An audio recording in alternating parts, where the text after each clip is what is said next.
Teenage Mutant Ninja Turtles, Teenage Mutant Ninja Turtles, Teenage Mutant Ninja Turtles, Turtles in a half shell, Turtle Power.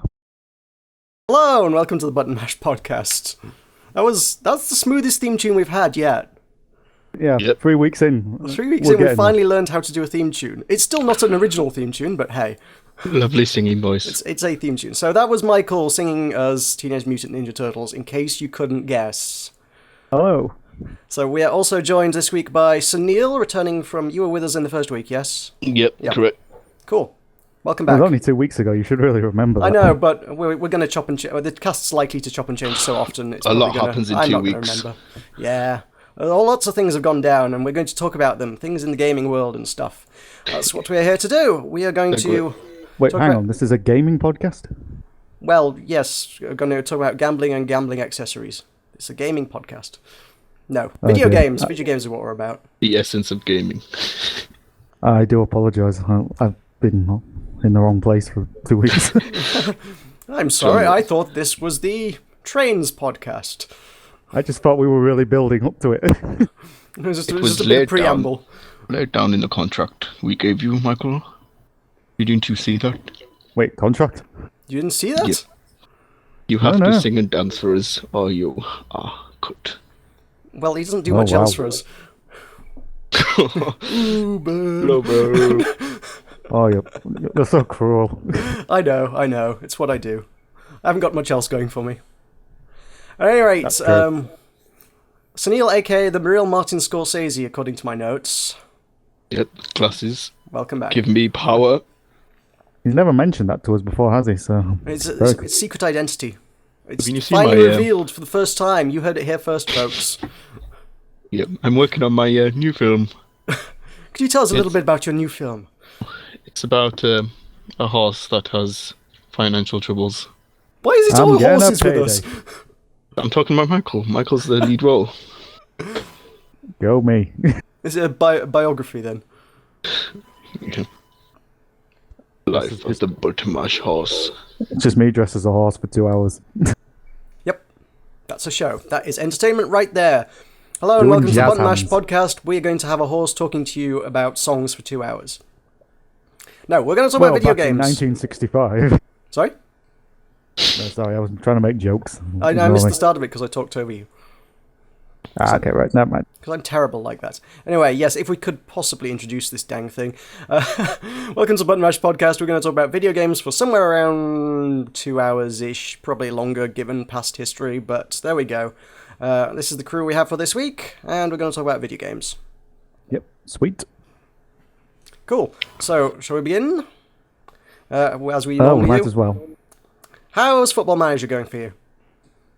It's reasonable at the moment. Just started my next season. Doing alright. I'm 8th at the moment. 8th. Weren't you 7th last week? You've gone I down. haven't started last week, have I? Sorry? I don't think I'd started the season last week. Oh, have I? this is a new season, is it? Oh, right. Okay. Yeah. So have you got a better team than last season? Not really. So is it going to go better or worse? Well, it's probably going to go about the same, I imagine.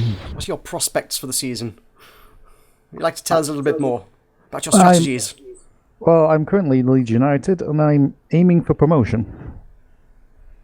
As you do. Yeah, that's kind of the dream. That's the entire goal of the game, aim for promotion. Yeah. Well, I'll there's give Football you Manager, weekly guys. updates on how it's going.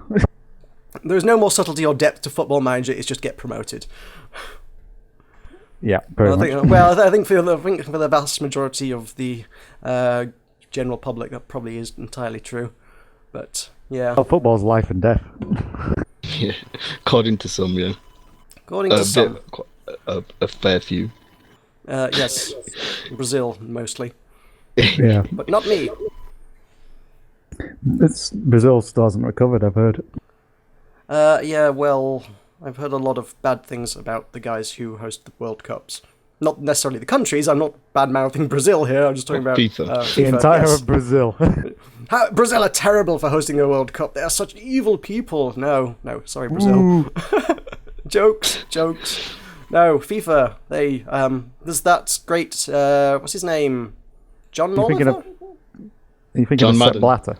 Sorry? I'm not No, thinking there's of a Sepp Blatter. there's a video of, I think it's a guy called John Oliver. He's kind of he's got like one of these late night shows in the US that where he talks about okay, yeah. stuff, and there's a video of him that's done the rounds. At least it was during the World Cup, where he just single-handedly dismantles the entire FIFA organization as being corrupt and evil and terrible and awful. And well, that's basically the entirety of my opinion on it, so I can't really deviate from that. All I know is it sounded pretty bad. To be fair, it's common knowledge. Alright then. You'll be pleased to know that I've made it to episode 5 on LEGO Star Wars. Sweet. Cool. I'm on the best of the Star Wars films, in my opinion. Mhm. That's a joke. How far Yeah, is that I'm- through the game? Nice. Is the game all 6 episodes in order, or...? Yeah, it's all 6 in order. Alright, So, yeah, I'm getting near the end, I would say. cool. When's episode 5? Empire Strikes Back. It's not going to be too so much different from episode 4, if I'm confusing. being brutally honest. That is Luke, I am your father, yes? Yep. Yeah. Okay, yeah. Though there's no dialogue in the game, so I'm not quite sure how they're going to do that scene. Yeah, I don't know. I'm sure I must have played it at some stage. I remember playing Star Wars, but I don't remember anything about it. I did play through. I'm quite sure I think it would be episodes 4, 5, 6, but I can't for the life of me remember a damn thing about it.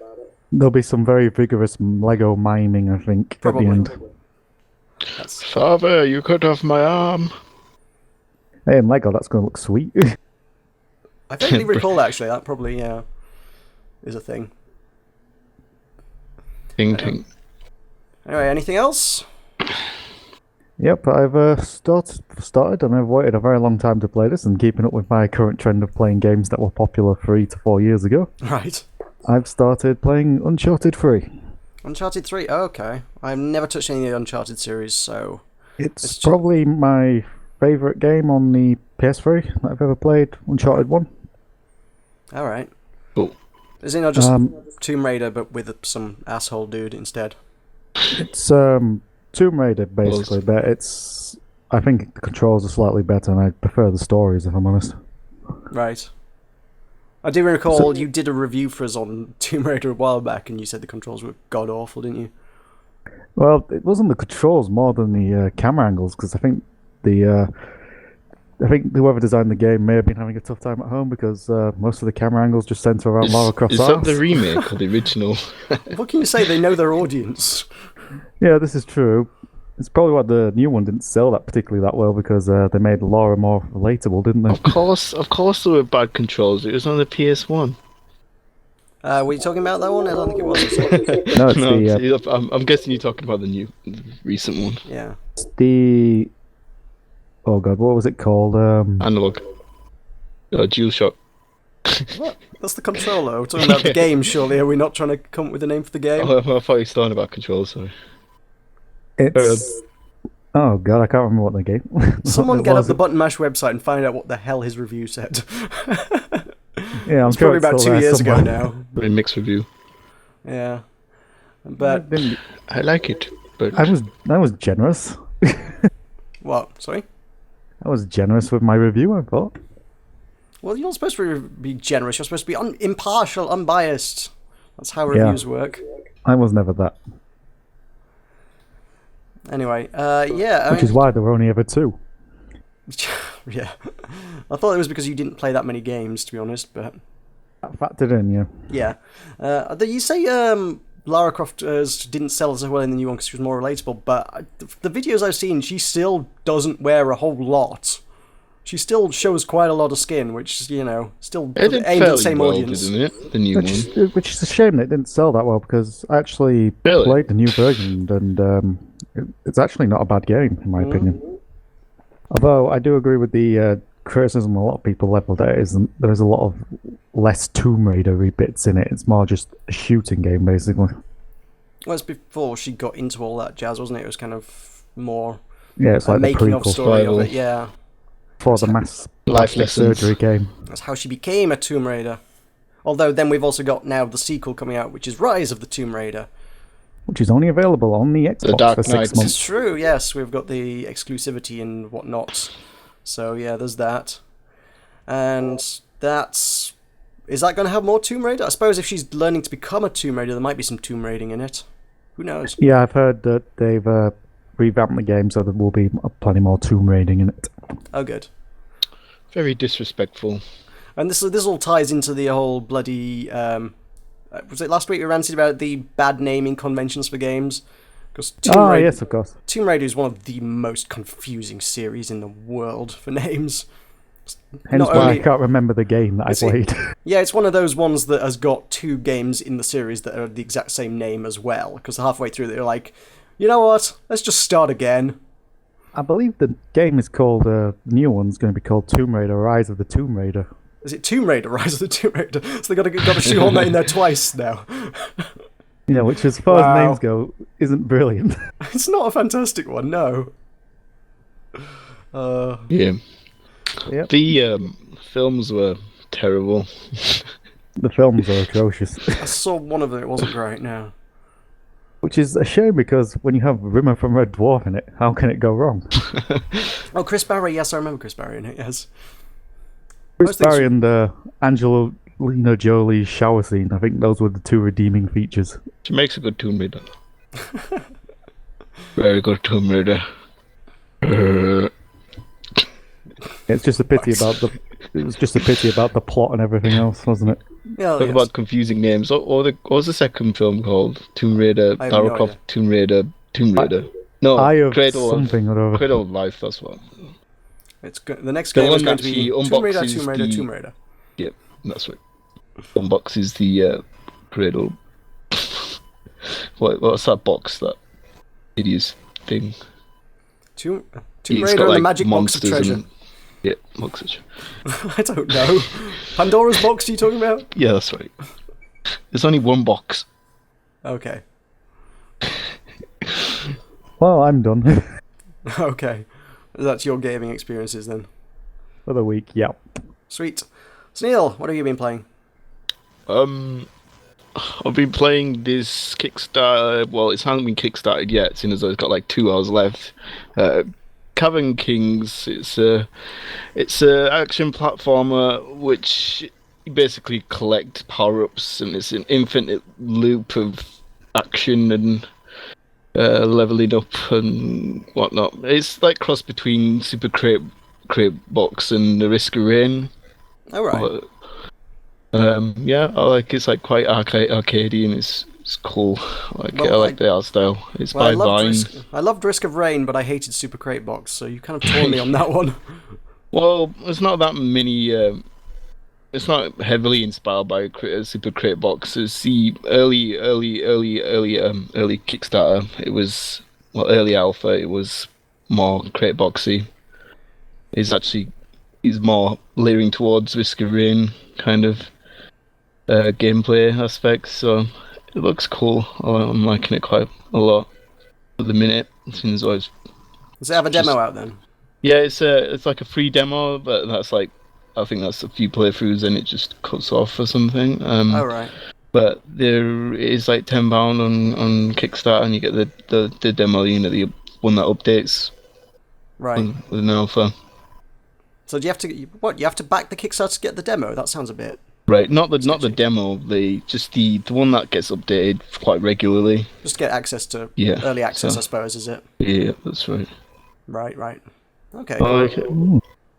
It's yeah, the items are randomized. You start off with like your melee weapon that can dig the floor and like destruct the environment, and you keep infinitely going down, and this drill's following you on the way down, and it destroys all the levels. So you have to progress downward, but you have to level up as well. So you level up by obviously killing the. So the game is Enemies, essentially you just being chased by a giant drill. Is that Yeah. not the concept of Mr. Driller? Well, there's no story as of yet Right. to why you were actually digging it says Yeah, away Imagine from the giant drill one chasing would you is good assume. motivation. yeah, that's right. That's one motivation. Not the drill. Mm-hmm. Digging your own grave. It is a bit morbid, that. What happens when you reach the core? You just fall into lava and drown. I imagine you got probably burn bosses before on you the way drown. down as well, so that'd be quite. You got to fight bosses while being chased by a giant drill. Holy crap! Yeah. Well, it stops That does sound hard. boss sections. But you like with Risk of Rain, you get like certain items that like change your weapon. You know, Right. if it's Okay. like Yeah. explosions and stuff Right. like that. Yeah. You get like a shield that protects you from the drill. Yeah, you get slightly better ones that are outlined different colour. That's why you borrowed from Risk of Rain as well. Right. Oh, I see. Yeah. Yeah. That was Risk of Rain had endless mechanics going on there. Yeah. Well, it's pledged like over 14,000 at the minute out of like 2,500 was his original goal. All right. It's quite a lot of backers. That's a low target Yeah. though for game development. Is it just like one person making it or something? Well, yeah, there's a few. Yeah, and even they with one just passed the person- 10,000 kick stretch goal, Right. which was online co-op, so they're quite cool. It's just even asking for one person to develop it on 2,000. That's like nothing. That's going to sustain a person for a couple of months, 3 or 4 at best, if they're mega frugal. It's not a lot of game development available for £2. That seems like a really low target. It's always kind of concerning when people do that. Minute, so it's not. Well, it originally started off as not as that complex game. It's just basically what you normal mechanics are. Just shoot, drop, go down. Sure, it's just kind of concerning when you see game development and there's like, oh yeah, we don't need much money to do this. And it's like, well, why don't you? Because everybody else does. Everybody else needs lots of money to make video games. Why are you suddenly saying, hang on, we don't actually need much money to do this?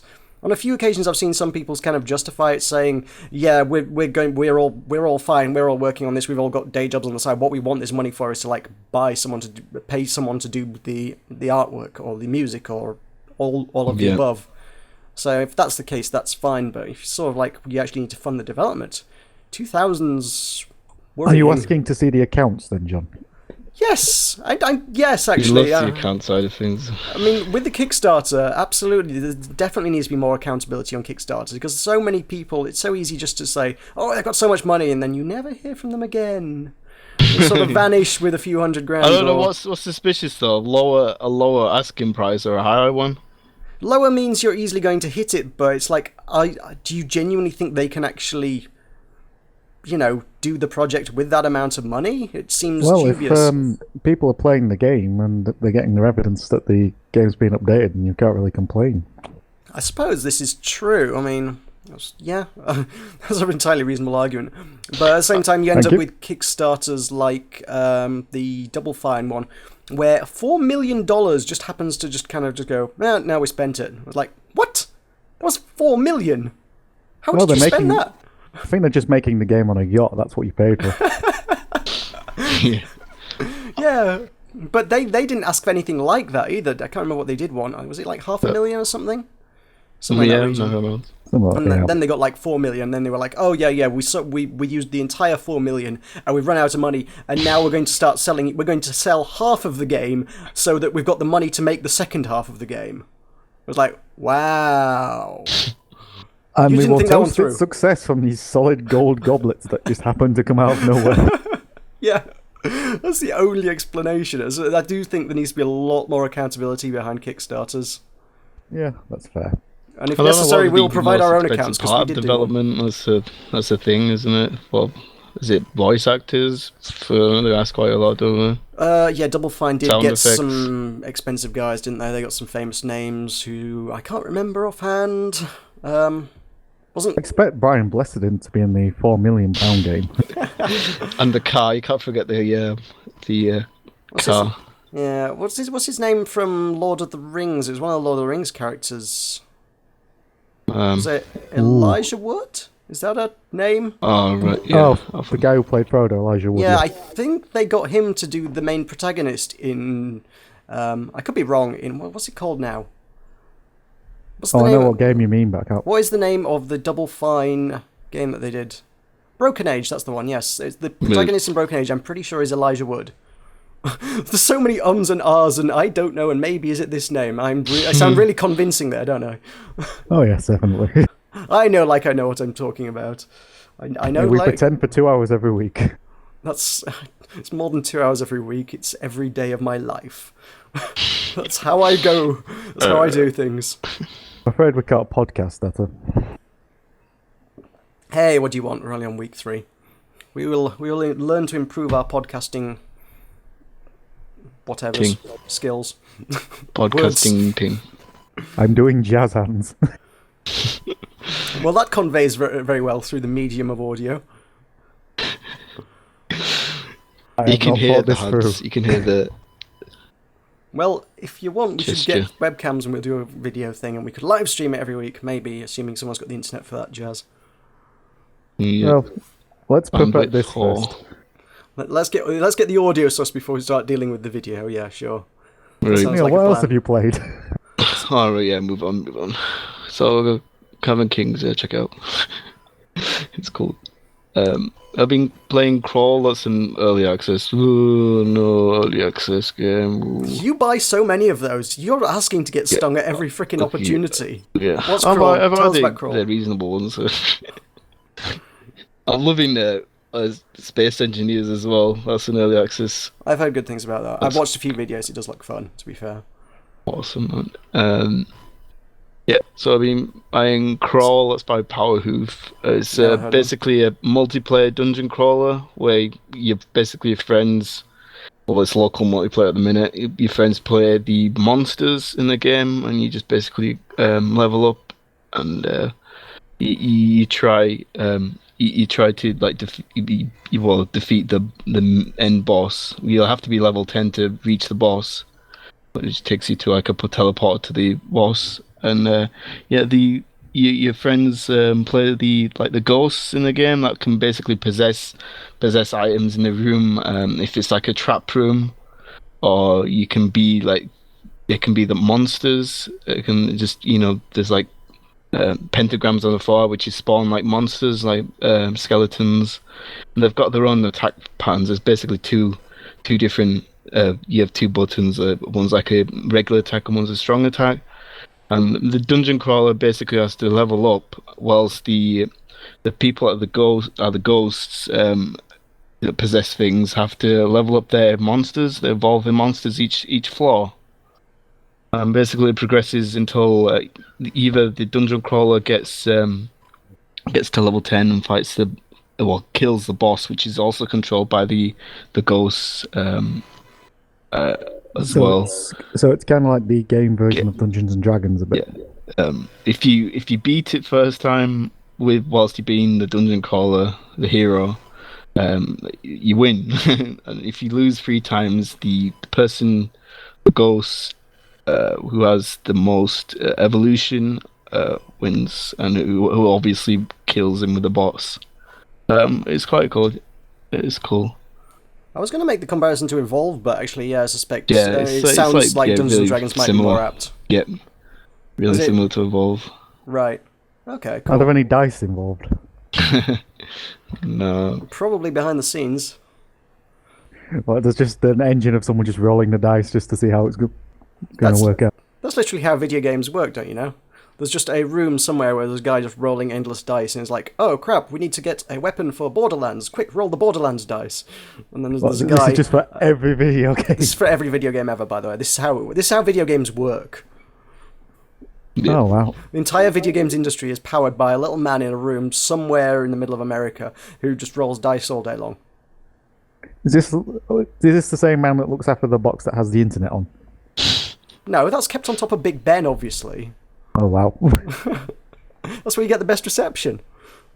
Oh, because it's so high. Yeah. Oh dear. Tremendous episode. That was a fantastic episode. In fact, the IT crowd was entirely fantastic, but, you know. Yep. I love those. It was a very, very funny show. Try turning it off and on again. Mm-hmm. I regularly say that as well, seeing as I'm But it half usually technical works. support. The thing is, that one, yeah, there's a legitimate tech support Big- troubleshooting thing. Exactly. Yeah. Have you tried turning it off and on again? Mm-hmm. Anything else? Um, yep. So Crawl, it's cool. They're thinking about implementing online multiplayer, Oh, depending is on it how well online? it does in early access. Oh, Yeah, oh, right, so I didn't that's an realize it was local. incentive. It Right. will be it'll be one of the quite a good game to like showcase on bottom match event as well. So Potentially. seeing especially if the event Why? is going to When be is this a button mash Halloween event themed where we one. could do this? Sorry, repeat that. I'm Yeah, just I was saying. trying. One No, of you, Michael, one or the other, either or. all together now. So I was doing a segue. I was trying to do a Do the segue, but segue. The failed segue is miserably. Yeah, important. segue. I'm just rambling. So, when is said event that we could do this potentially at? I'm so glad you asked, Michael. Well, the next Button Mash event will be held at the Bradford Playhouse on Saturday, the 18th of October, 2014. Why? We'll be having what- lots of video games and possibly even Crawl. I don't know. That's like a sort of an afterthought that we've just Very come up with, but there you go. Very Sorry, good. I- Very good. It was just too good an opportunity to miss a segue like that. It was. So yes, if you're near Bradford or in West Yorkshire or just generally England, come on over. Please. We will not refund your money if you're disappointed if you come up from Cornwall just to come to Bradford for a one evening event, though. Yeah, you kind of asked for it. Maybe one They day make we the will have an event decisions. that will have nationwide influence, but until then, let's keep it local. If you're in Bradford, it's local. Bradford If Leeds. you're If in you're in, London, if you're in probably West not. Yorkshire or indeed Yorkshire, it's probably a reasonable shout. But beyond that, you need to consider how much disposable income you have and travel opportunities. I mean, the first event we did have people saying, "Oh, come over from Liverpool," and people, I think, did and were pretty satisfied with it. But there you go. Okay, cool. That's But that was a long time ago now. Alright. That was 3 years ago. But we Yeah. welcome everyone of any place. Yep. Anybody who wants to turn up, you are more than welcome. Everybody is welcome. Come As long as on, you come bring on. money. Yes, bring money. This is the important factor. Just pay what you want on the door, though, so don't forget that. Just bring some money. A penny will do. More Might be details interested to in some of the merch we have. Yes, merch. Merch is good. Then we need to just get back generally onto the like to game. give money away. To Sorry? someone. I think we need to get back Very onto generous. the games with Sheldon. Anyway. People. Yes, things we've played this week. If we're going to talk about Kickstarter and early accesses, then I've got one to mention, which is Dandy, which got sent to me the other day. Is that Which is, any relation to the annual that was the rival of the Beano? well, it wasn't annual, it was a weekly thing. Oh, yes. Well, my brother used to read the Dandy, I used to read the Beanos, so between the two of us, we got that every week when we were kids. So, no, it's not. It's about some terrifying-looking Candyman kind of character. He's a small chap who rides around on a flying lollipop and has a candy cane and a top hat, and he has a giant spherical head and an unblinking stare and a frozen face, and he's slightly creepy. He's very, very creepy. And he rides along on his lollipop and shoots things with his candy cane. And most of the things that he shoots are also pretty creepy and are supposed to be cute, but they're actually terrifying kind of way. It's all a bit weird. And I'm not quite sure how to react to that. it's all bright colours and childlike and friendly, and it's supposed to be this cute, fun thing, but everything's just really kind of creepy. And I'm not sure whether that's intentional or whether it's just, I think for the character it just feels like it's just because he hasn't been animated properly yet. It's Kickstarter, so his face is just frozen into this stare out to the front of the screen the whole time. Oh dear. It's like, you know what, give him some facial expressions, make him blink, it might be a bit nicer. Is the Candyman song playing in the background? Because I think that will make it slightly more terrifying. No, it isn't. But no, it's just a side-scrolling shooter, but it's kind of got vaguely roguelike mechanics, I would have said, potentially. Oh, right. Insofar as you get different enemies each time you do a run, and then after you get a few waves of enemies that you'll fight off, and then you'll get an upgrade. You'll get to pick from one of 3 upgrades, and they'll be different each time, and you can usually one of the 3 upgrades will always be restore some health in case you're losing any health, but then you'll have other ones that will like give you auto fire, other ones that will give you like a charge attack, and it'll just change things up. So as a mechanic, that's kind of cool. I don't know kind of where it goes beyond, or what the concept or plot is beyond creepy man surfing on lollipop, but at the moment, I don't know, it certainly looks interesting. As a man who likes shooters, I'm okay with this. It's pretty challenging, though. I would say the fact that you have to get an upgrade to allow you to do the auto-fire is annoying as all hell, because, look, it's a side-scrolling shooter. All you do is shoot. If you have to click the mouse or press the keyboard whatever controller button every time you want to fire, that gets really exhausting really fast. On the map? Yeah, every other shooter allows you to just hold down fire and you have an auto fire and it just keeps firing as long as you're holding down fire. They don't ask you to click the mouse every single time you want to fire. That shit gets exhausting real fast. Well, not if you're a League of Legends player. Should be alright. Sorry? Sorry. Yeah, sorry. You two are really bad for talking over each other. Okay, yeah. Well, we're not used to talking. This is the first time I've ever attempted it. Right. You've got good finger strength. That's right. Yeah, it's certainly going to give you a workout in the finger, if nothing Yeah, else. I was just that saying sounds sketchy. League of Legends players like constantly click on down on the mouse.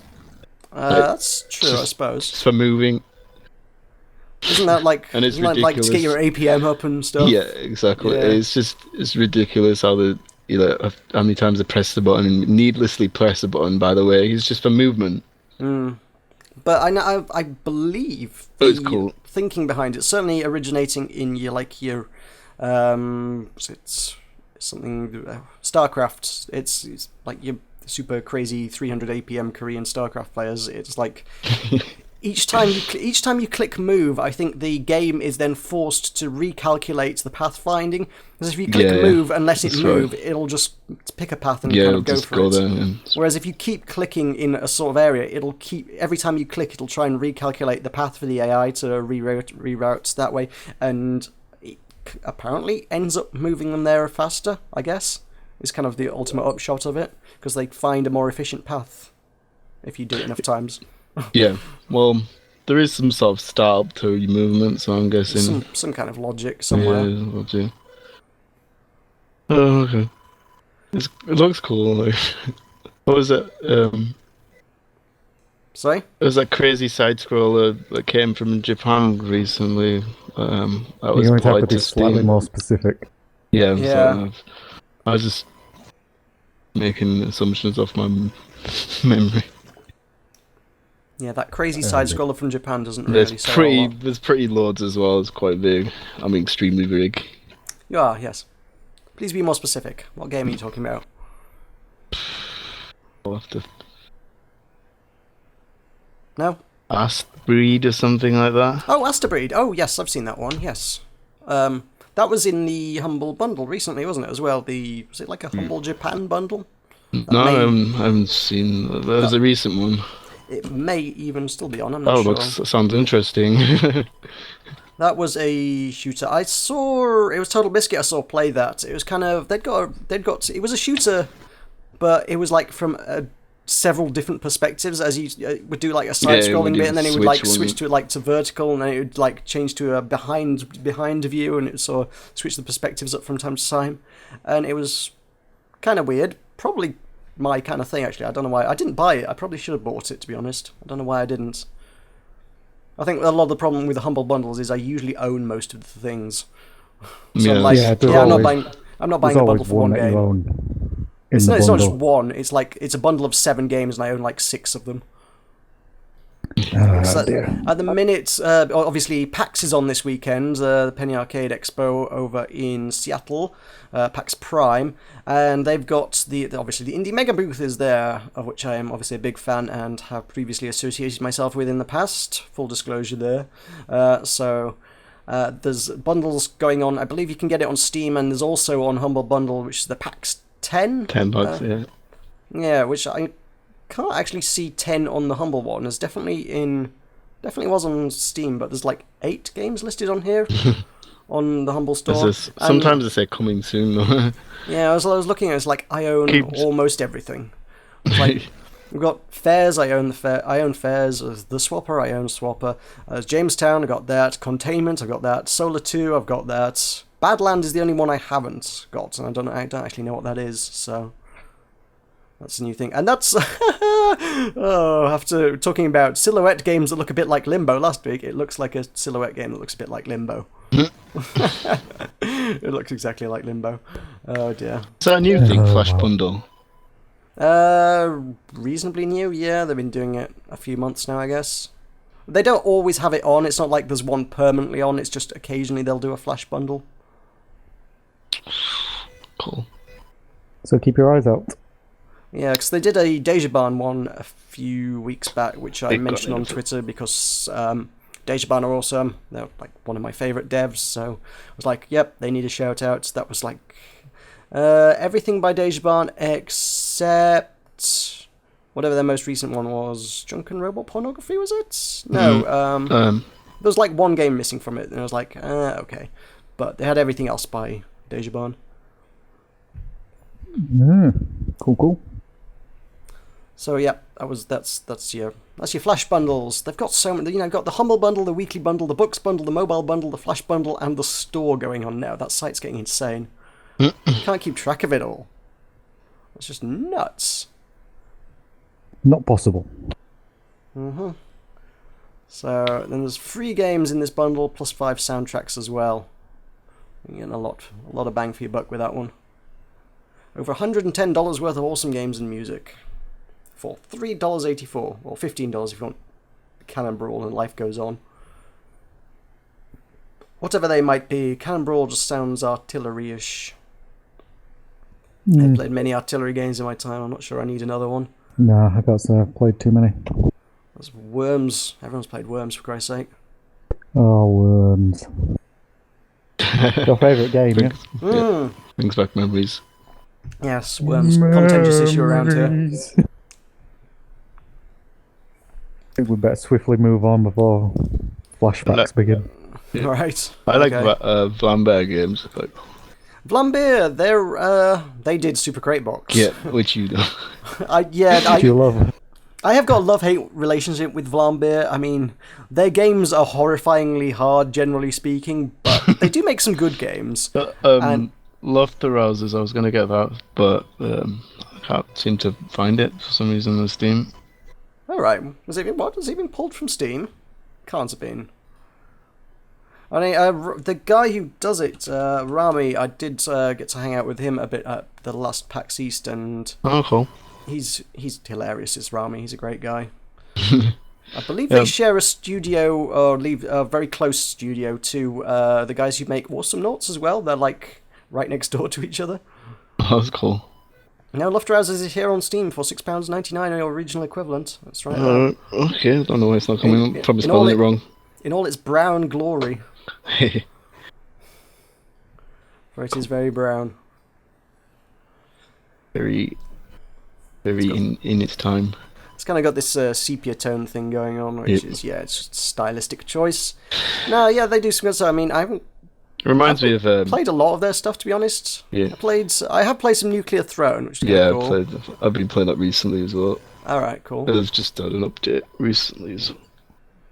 It's not one I've been following along. I knew it was in early access, but I've really not followed it in any way, shape, or form. Yeah, that's extremely hard. Yeah, which is standard for Rami. Rami doesn't seem to do things easy.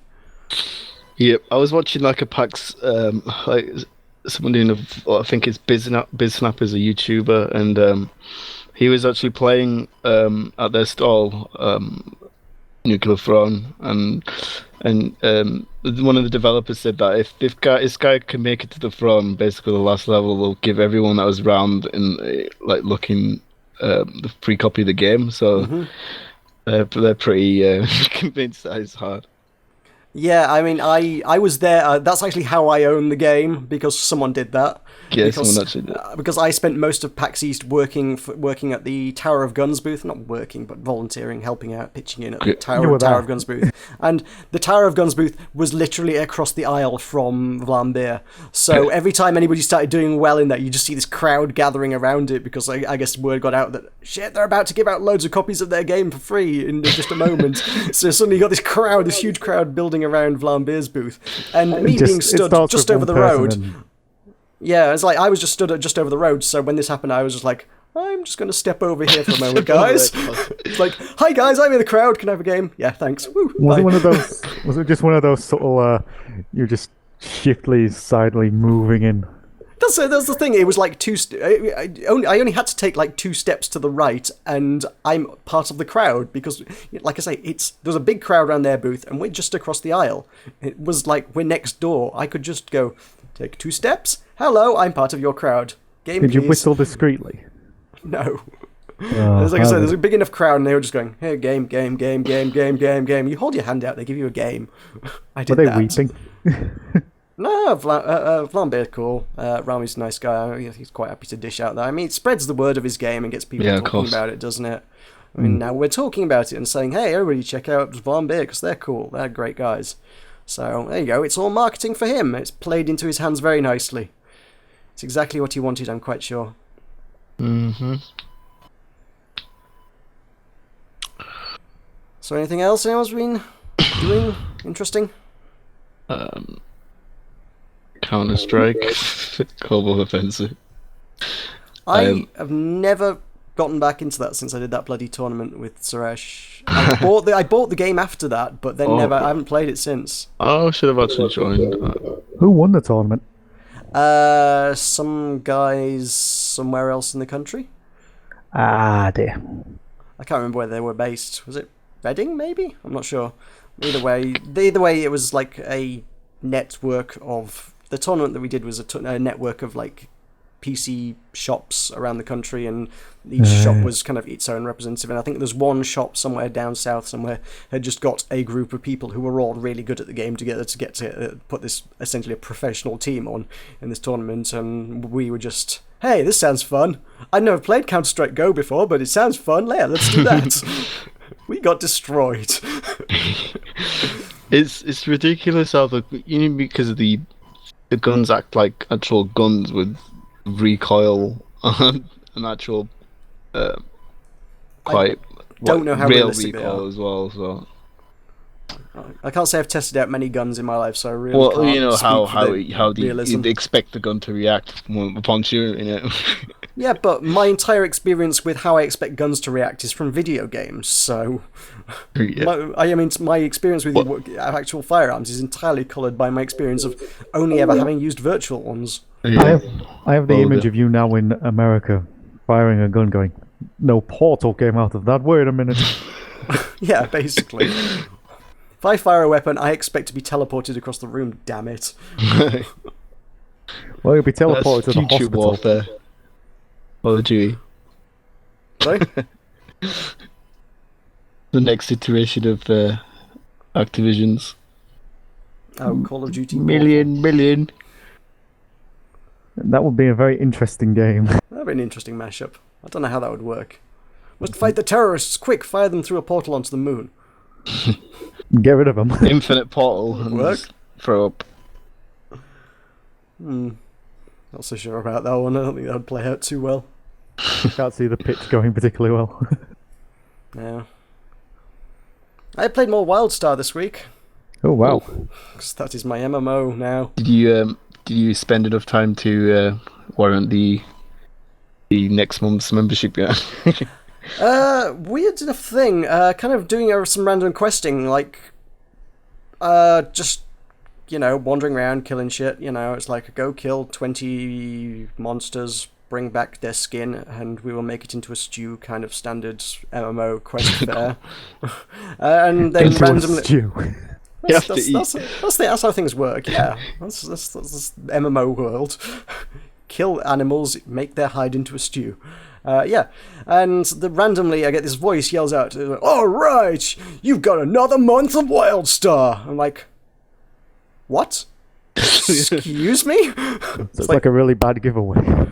But yeah, well, Really good. if it's accurate, that's pretty good giveaway. But the thing is, the game's got all these voiceovers that it does that when you die, it'll come up with some snarky remark, and it's like, "Why don't you stay You dead? suck." You're not very good at staying alive," or something like that. Play a different game. Wow. Oh no, wait, no. No, but Don't you've got play you a kind of different game. yeah, you've kind of got this narrator he'll just shout things out at random. Like when you level up, you're like, "All right, I bet they're really shitting their pants now." It's like all sorts of really random, silly remarks like that, and especially when you die. And then there's the same guy just yells out, "All right, you got another month of Wildstar." And like, what? Where did that come from? And why? Is it a mistake? It's like, firstly, do I actually? Because if so, that's kind of cool. And secondly, why would I if I did? I mean, you sort of occasionally hear, like, I think Final Fantasy's done it on a few occasions where it's like, "Oh, we apologise for having poor service this month. In order to make up for it, we'll give everybody a free month of game time," or whatever, or free week or something. Just so Which is fair enough if know. you've been screwed over. Yeah, it's like, "Oh, the servers have been down for the better part of a day or so just to say sorry, we'll do something for you." And I don't know, maybe it was that, but clearly the servers weren't down because I was playing just fine, and all of a sudden it's just like, "Yeah, here, have a month." I was like, That's cool. why? I think the little man rolling the dice in the room probably thought, It's like a- that guy's Drop cool. the wrong dice. Unless it's like a freebie or like introduction. I need to check my accounts or something just to see if they actually have given me that, because, like I say, I mean, my main thought actually is that it could just be a bug. It could just something randomly, God knows how, triggered the audio cue. It's not that I've actually got the month. It's just that the audio cue that played happened. Are you sure you heard the whole remarks that could have been, "Congratulations, you've got another month of Wildstar, provided you pay us $9.99. It That muted could be itself. it. That could very well be it. "Congratulations on paying for another month of Wildstar." We just automatically renewed it. Yeah, that's Never mind that I explicitly said don't renew it. I'm hoping I can earn enough money to buy it in game, but you know. We have boundary issues. Yes, it could be that. That might be a problem. I don't think I'm going to be able to afford another month in game. It's about 8 or 9 platinum is the currency. Wow. I've got like 30 gold so far, and 100 gold makes a platinum. So I'm I'm a little ways off being able to afford another month. I would Well, just you're gonna- just well, does it you're gonna drop off buy- enemies like one? Sorry? No. Where do you get gold from? Is it just It's like any MMO. It's like 100 coppers a silver, Oh, 100 yeah, silvers yeah, a gold, coppers 100 are fine. golds. Yeah. I was like, Well, if you- if like one enemy drops 1 gold, then no, it's coppers. Well, I've basically the way I've gone with it is I remembered how World of Warcraft worked insofar as the gathering professions were always the most lucrative, and if you wanted to make a lot of money on your character, you just got people who could pick herbs or mine ores or what have you, and just sell things to other players. So I've gone down that route. I'm like, you know what? I'll be quite happy buying all my gear from other people once I'm rich. I'll just go with the professions that make me rich. So I've got 2 gathering professions, which means I go and hoard a bunch of expensive stuff and sell it to other people who have got more money than me. Well, you're going to have to save your money if you want to buy that horse from World of Warcraft. Oh, Christ almighty. He's Screw the still goddamn in the horse. inbox waiting for your love.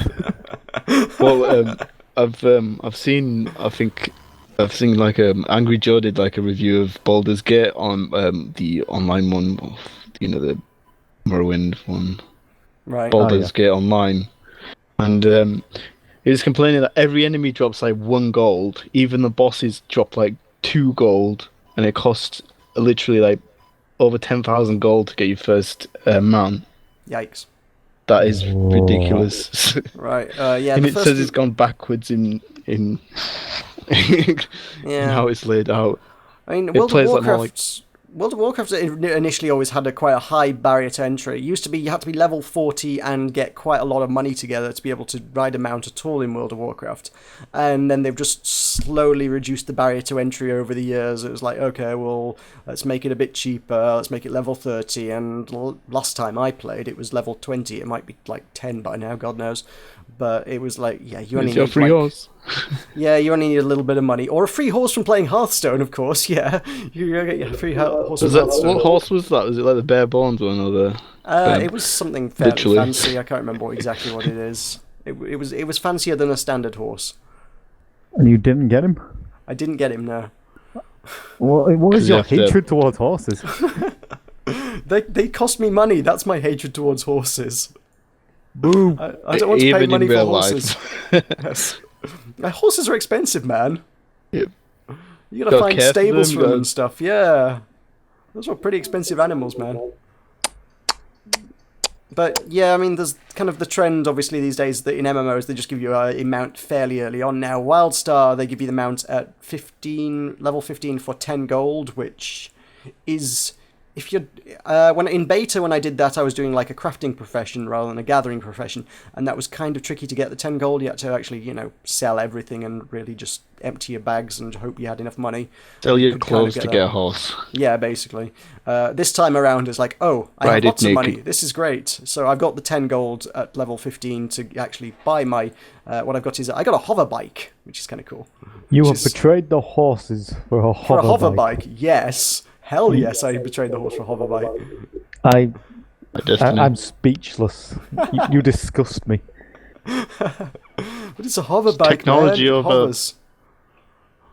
Horse. Yeah, well, when you crash, that Over hover you. bike isn't going to run to get Over your help. you. You've been obsoleted, And then Michael. at level 25, for 25 gold, I can get a hoverboard. Cool. Oh, okay. Actually, Yeah. I believe I get one for free because I was in the beta. I've got one that sat there and it's like, oh, when you're level 25, you can have this. And I'm like, why are you giving me this? I did look it up online. I think it's tied to the beta. I think if you were in the beta, you get a cool costume, which I've been rocking since I started, quite frankly. You get, because obviously the lower level gear looks like crap, and this is actually a really cool costume. And you get a hoverboard at level 25, and then you get some random buff items from time to time, which is alright for doing nothing other than playing the game before it came out. That's okay, I'll go with that. Yeah, can't argue with that. So that works for me. And yeah, like I say, hoverboard's where it's at, man. Screw your horses, I want hoverboards. One of them does look like the one from Back to the Future as well. Yeah, I was There is a pink just about one. to say that. There is a pink one. And just playing Power of Love on loop. Absolutely, of course, how could you not? That's the power of love.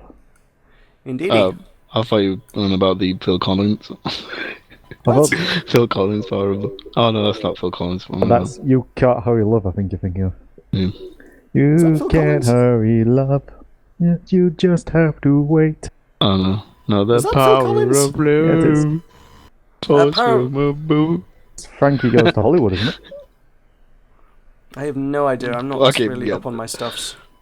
Yeah, it's too retro. Yeah, if it's from the 80s, I love it. From the 80s. The 80s. Yep. Yep, okay. Horse Also killer. played some Hearthstone. Because obviously horses and why not. I played a few games as a warlock. I had quests came up saying play as a warlock, and I had not done so before. And I came up with I just sort of put together a deck from like the basic cards, and it kind of came out quite good. I put in lots of things that gave me extra spell power, so that you put out like put a few mobs on the board that had spell power, and it was like suddenly like, oh, I can now throw out spells that are doing like 7 damage to the enemy. It's like, oh, this is destroying noobs. This is good. I like this. Right. So it's You know probably the trivial to DLC counter. is it you have to pay for the DLC? I'm not too sure about that. It's like talking quest based, isn't it? You're talking about the Naxxramas stuff. next round, yeah. Did we talk about Naxxramas last week? We may have No. talked about Naxxramas last week. Yeah, I wasn't here last week, but Yeah, I know. I was think we hoping might you'd. have I hope mentioned you'd it listen once to or our twice. podcast. I listened to probably about 20 minutes. Was in the first 20 minutes. Right. Okay. Well, the way Naxxramas works is for the first month after launch, they give you the first wing of it for free, which is the first 3 bosses, and then Yeah. they've been releasing them on a weekly basis. There are 5 wings to do. Each of them has got between 2 and 4 bosses. Oh, And then when you beat the boss, you get Get some cards. cards. Then it gives you some special class-based quests at the end of them, which give you some more cards. You get cards for beating the entire wing, and then there's also heroic challenges, which I suspect probably would reward you with even more cards. It would be So very that's every unusual week from when you purchase it. I mean, when you start it. No, it's from when they started the event. It's kind of actually right. So you miss out on the cards if you don't. No. They stay there forever. But the way they've rolled it out is actually, I believe the very Naxxramas, when it started as a raid within World of Warcraft, they rolled it out in a very similar fashion. I think it was like for the first week. Oh, here's the first part of the raid instance. Go in there, kill all the bosses, get all your loot, see the things, and hopefully, I mean, it was a really tough raid. I don't think people did especially well, but it was go in, see the things. And then the next week, it was like, okay, week 2 of the event. Here's the second part of it. It's just, just knocked my table. Whoops. It just keeps people engaged over like a 5-week period. It's like rather than just boom content, and everyone's like, woo, okay, bored. It's like for 5 weeks, it's like woo content, woo content, woo content. It keeps people coming back for more, and they've done the same thing here. It's like for the first week, it's like okay, first part of Naxxramas is here. Get the first part of the instance, and you do the first 3 bosses. Then next week you come back, it's like, okay, here's 4 more bosses, come and do the next 4, and it just keeps people coming back. Blizzard are crafty motherfuckers. What can you say? Yeah. Good business. Well, they are. Yeah, sure. Well, I was thinking of just dusting basically dusting every card that I have to make a semi-decent one deck, even mage deck or paladin one, because it does take a while to accumulate enough gold, really. Especially if you don't play it like a few hours every day. They do try to encourage you to play a lot each day, and I don't do that. I just play when I feel like it. But it's a brilliant game. I like it a lot. It is quite compelling. I do keep coming back, and it's like, yeah, this is a good game. I like this. It's fun. Got any legendaries? No. I have my Exner because I did the first wing of Nax. The first week, yeah. Yeah. Yeah, I've got a few gold cards. All right, yeah, I've got like 1 gold card, which I think is from I think you get a few from like leveling up classes beyond level 10 or something. Yeah, you get. You can also level 15, it gives you golds and stuff. Get more dust from them as well. So. Yeah, that's tempting, to be honest. I think I did get one from a booster pack as well, actually. I was like, ooh, there's a gold card. What does it do? This looks shiny. I was like, it does exactly the same as your regular card. I was like, aww. God damn it. So I should probably, dust it. That's karma for not buying the horse. It probably is, yes. That's it. That's the reason they put gold in there, just to punish me for not buying a horse. Yep. Word gets around. That's the internal memo within the Blizzard offices. Someone didn't buy the horse. Punish him. Always buy the horse. How dare they? We need to call a staff meeting. We need to address the issue of the guy who didn't buy the horse. You have to kill him with the sword of 1,000 truths. Yes, the sword of 1,000 truths. Wielded by a noob. Dressed as a horse. Yes, probably. That would be karma. Also played Spiral Knights this week, which is interesting because they got the new promo out. And there is a video going out on my channel tonight. Of course, that'll be 2 days ago by the time this video goes live. Is that the culinary one? I've seen a picture of it. It looks funny. And John, where is this said YouTube channel that people can look at your videos at? This is youtube.com/buttonmashempire. Wow. You should totally go and check that out. Anyway, yes, there's a video going up, not particularly documenting the details of it, but more addressing concerns with it, because actually what's happened with that is a game that was previously totally free and fair and wonderful and everything was good. It was all really balanced. You didn't really actually have to spend any money on it. It was properly free-to-play, done well. All of a sudden, they've added a weapon that can only be actually accessed by paying real money for.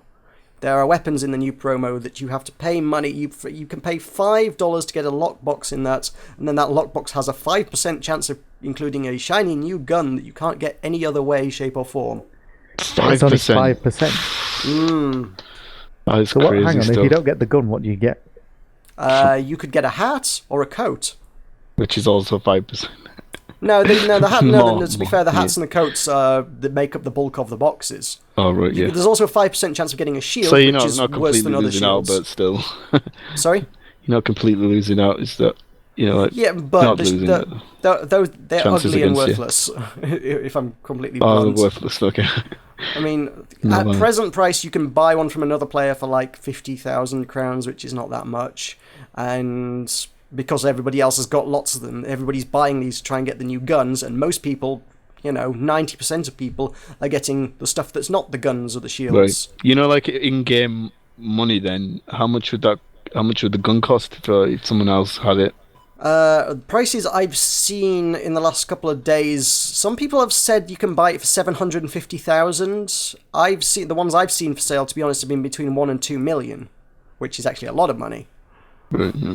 So, yeah, that's to take real money transactions and convert that into in-game currency, you're looking at good $30 or so, I think, on that, $30-ish.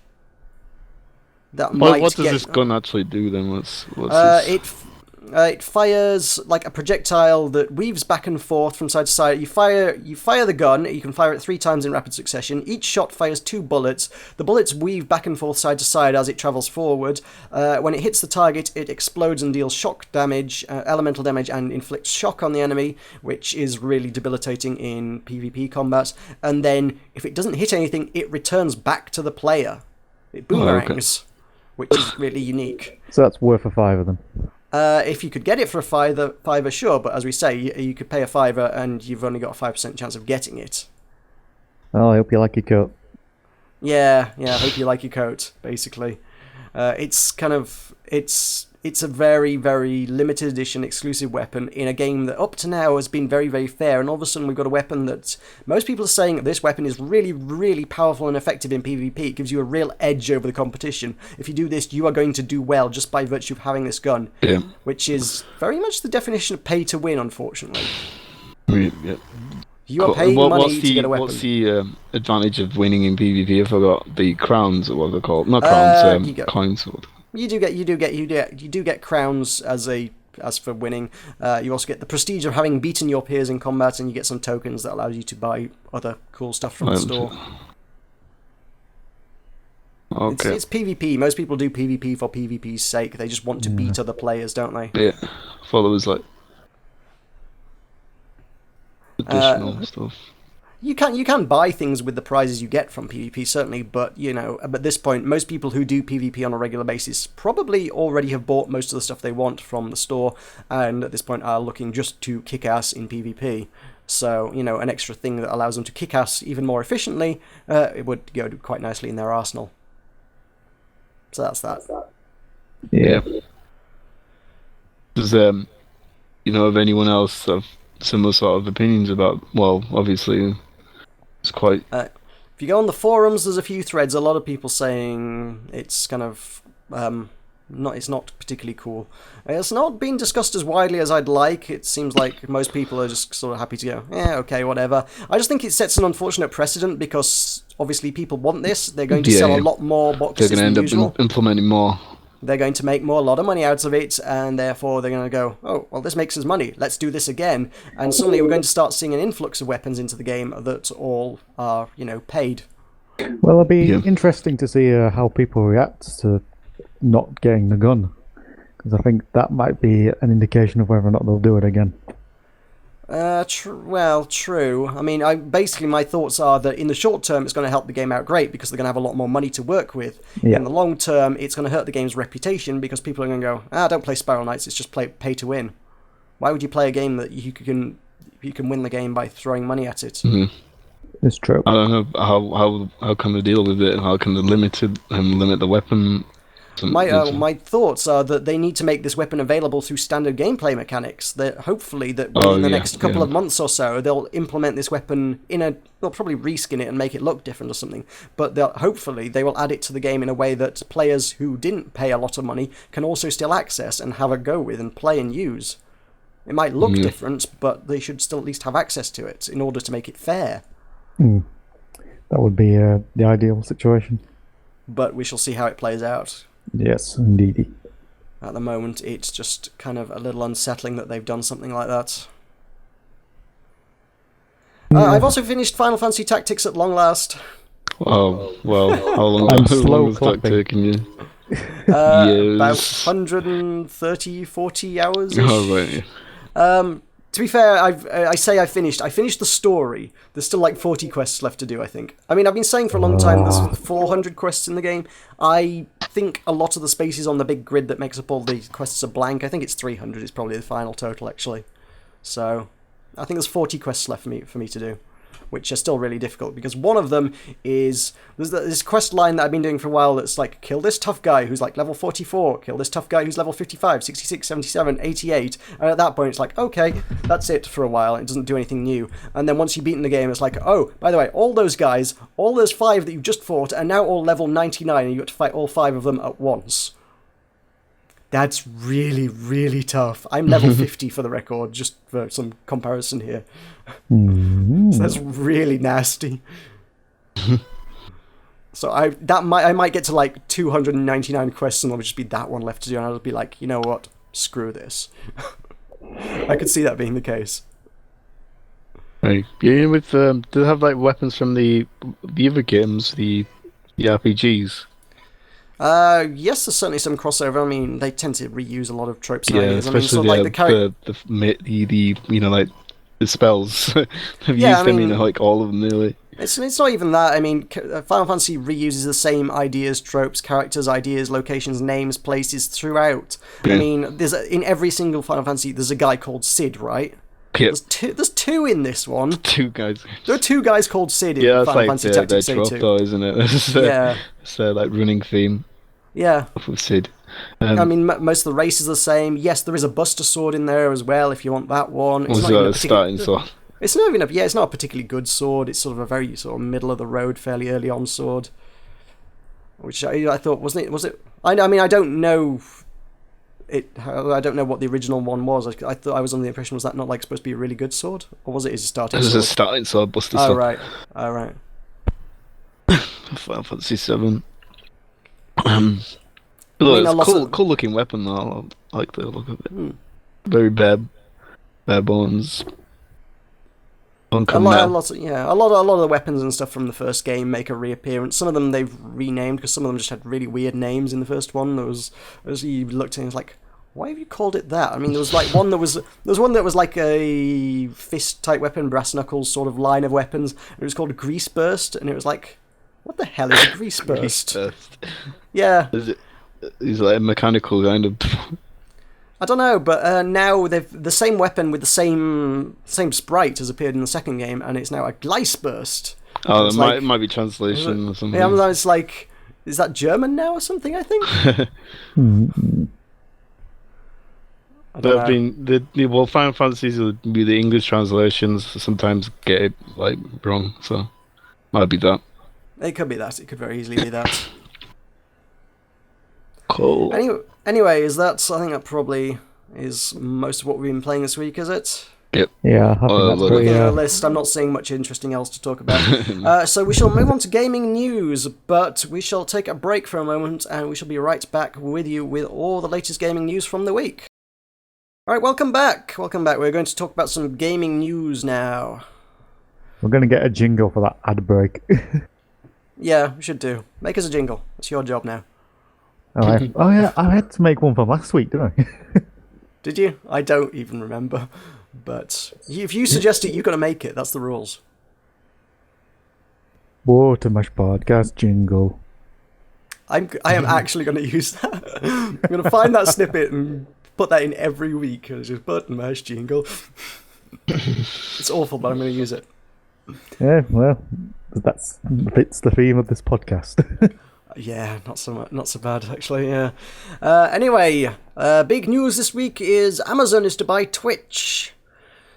So for the last 2 or 3 months or so, we've been seeing rumors saying Google's going to buy Twitch, Google's going to buy Twitch, Google's going to buy Twitch, and everyone's been like, oh, this is pretty bad actually. That's probably not a good thing. But nobody's ever confirmed anything, and it's just sort of always been rumors. And now, out of nowhere, Amazon just popped up and gone, oh yeah, we just dropped a cool billion on it. Like Just what? a billion. Yeah, it's pocket change to Amazon. It's just Jeff Bezos just like, oh yeah, I must have dropped my wallet somewhere. Oh, I accidentally bought Twitch. All right, sure. Well, I mean, But how is this going to affect Twitch? I was gonna say Penny Arcade actually did a joke on it, which was, oh yeah, we accidentally bought it through the one-click purchasing. It's like, yeah, it got into our cart somehow. We just clicked one-click purchase, and oh well, now we own Twitch. yeah, you wouldn't have thought Amazon would be the obvious choice to buy Twitch, would you? They don't spring to mind. They're not the first people you'd think of. No. Obviously, Google would make sense because they've obviously, stepped foot into the streaming market. They've not done very well, but they've done that. It would make sense that Google would want to. So is Amazon. They do like Amazon Prime, like streaming service. True, I suppose. Yeah, it's But not this quite. is quite a big leap. It's not though, isn't quite it? well known though. So I'm gonna say Amazon Prime streaming is more analogous to something like Netflix, though, rather than to YouTube. Whereas, Twitch actually offered the same functionality. that's probably as why YouTube. they wanted to buy it. Go down the gaming route. Yeah, no doubt. Probably. I mean, Jeff Bezos again and Amazon kind of seems to like incorporating new things into his empire and Well, he's got becoming more rich off something the new back of now. it. He does have something new now. He now has Twitch. What he's going to do with it, God only knows, because, well, Amazon, again, they've not done anything in that field before, so it's kind of hard to know exactly what they're going to do. With Google, you could at least say, oh, they're going to screw it up. At least it's more of an option then. Do you think there'll be? Screw them up. Do you think there'll be quite a lot more advertising than on Twitch now with Amazon taking over?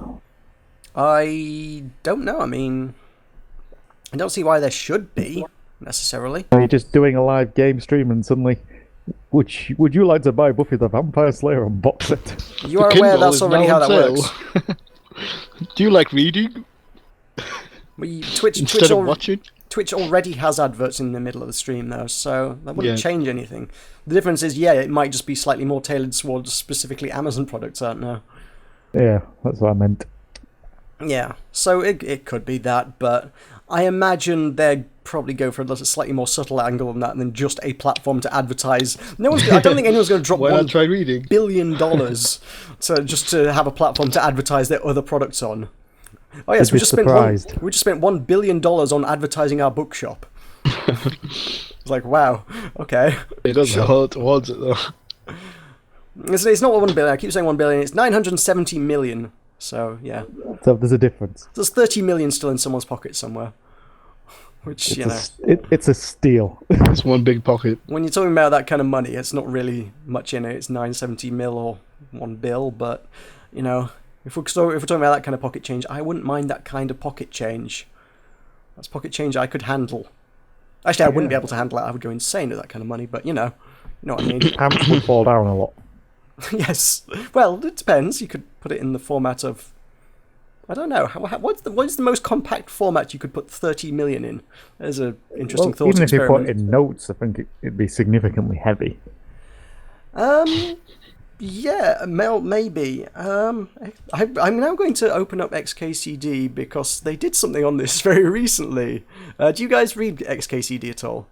I'm afraid not, no. It's a online, it's a webcomic that does a lot of geeky stuff, and not so long ago, it was like, what would be the most expensive way to fill a size 11 shoebox with thing? And oh, there we go. Yes, Bob's egg. No, a shoebox full of valuable stuff seems to top out at about $2 billion. Surprisingly, this turns out to be true for a wide range of possible fillings, so you could fit 2 entire Twitches into one shoebox. Which is very good to know. So yeah, I mean the way they did that is like micro SD cards are a good idea. iTunes songs cost about $1 each. Micro SD cards have a capacity of about 1.6 petabytes per gallon. Men's shoebox is about 10 to 15 liters, so it could hold up to about 1.5 billion 4 megabyte songs at $1 each. So you think you're probably going to end up with like 1 billion book tokens or something? I can't. What did they? Can't remember what they actually came up with the most expensive value. I think. Oh yeah, it's like if you want a really arbitrarily large amount of money, you could just get the U.S. Treasury to mint $1 trillion platinum coin. But if you're open to leveraging our monetary system's legal authority to impart value into an arbitrary inanimate object, you could just write a check. Just don't give it to Cuba. Sorry? Just don't give it to Cuba. Oh, The yes. shoebox. References. Also, fun fact, cocaine is the most expensive drug by weight. Sounds about right. So... You would Oh, know. wait. Oh, no, sorry, misread that. Cocaine is not the most expensive drug by weight. LSD is. LSD, probably the most widely consumed substance sold to consumers by the microgram, costs about 1,000 times more than cocaine by weight. A shoebox full of pure LSD would be worth about $2.5 billion. Just so you know. Whoa. So, Amazing. so slightly more than 2 Twitches. Yes. 2.5 Twitches, So- basically. Just put on the table. So Guess we're gonna have to. Is I this guess a we're new gonna have to unit keep- of currency we've got now? The Twitch. Yeah, I bought it for 2 Twitches. I guess we're just gonna have to keep our eyes on what Amazon decides to do with Twitch. He's going to sell it for 40% of a box of LSD. You have to Yeah. purchase something on the before watching a stream. Jeff Bezos really likes his LSD. Again, the views of the Button Mash Oh, hosts. for God's sake. It's a joke.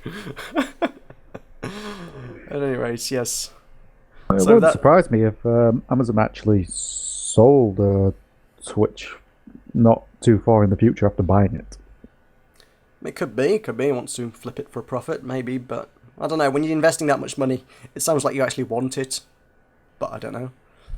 You said it was pocket change. It probably is for Bezos, but I don't know. Again, that's a question for Google. So, what is Jeff Bezos? I bet that's been asked. Net worth. Yep. Google autofill for me there. Jeff Bezos' net worth is 32.3 billion. Okay, so he's not suffering after buying Twitch. So he's spent 1/32th of his entire net worth on Twitch, which is quite a lot of one's net worth. Yeah, it'll be interesting. It will be interesting to see what if anything, they do with it. I mean, they might just decide to continue on doing business as usual and just, profit off it. It's like, okay, it's making good money. Let's just keep doing of course it's making lots. Maybe you'll rename it. I think they're not going to go down the, they're just going to leave it the way it is. They're not going to make massive changes. I can't imagine they will, no. I mean, to be honest, a lot of the Google rumours were very much fueled by the fact that there has been a lot of Google integration into Twitch in the last few months. They've started doing cleaning up the music streaming on there. It's like, oh, if you run music on there, it's going to be removed from your streams.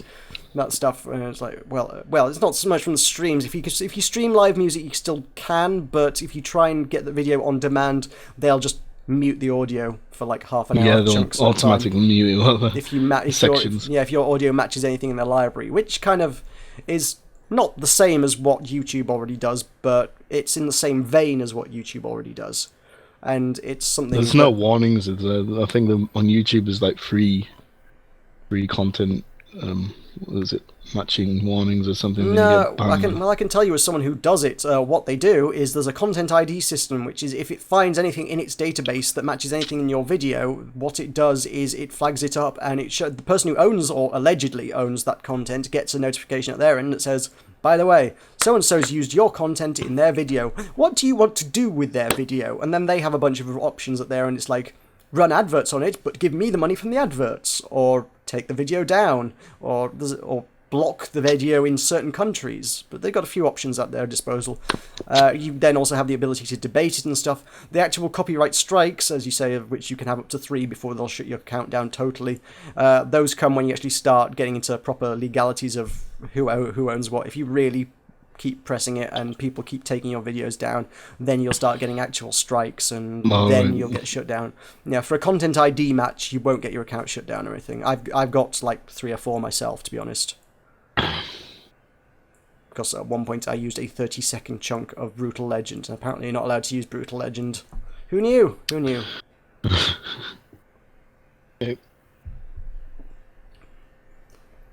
So there's also the original Octodad when it was just a student project. The music they used in the credits for that's now been added to the YouTube Content ID database. So anybody who did a Let's Play of the original Octodad, that now gets flagged as well. And I did that. That was the second thing I ever did on YouTube. So that's not good. That must be annoying to go back to one of them older videos. Well, like I say, it's older. I really don't particularly care at this point. Nobody's going to watch it. Nobody's ever going to find it. It's god-awful quality. If he wants to run adverts on my... ones, then. I was going to say, if he wants to run adverts on my video, that's fine. I don't give a crap. Yeah, I was going to say, if it was one of my newer, say, Spiral Knights content or something, if someone decides to run Content ID on that would be a little more troubling for me, because that's the majority of what makes my content popular in any way, shape or form. I mean, even then, you know, the actual revenue loss from it would still be, from my perspective, negligible. If we were talking about somebody with 100,000, 200,000, a million subscribers, and you get one Content ID, well, suddenly your entire revenue for the day is just gone. Thanks, you're not getting paid today. See you tomorrow.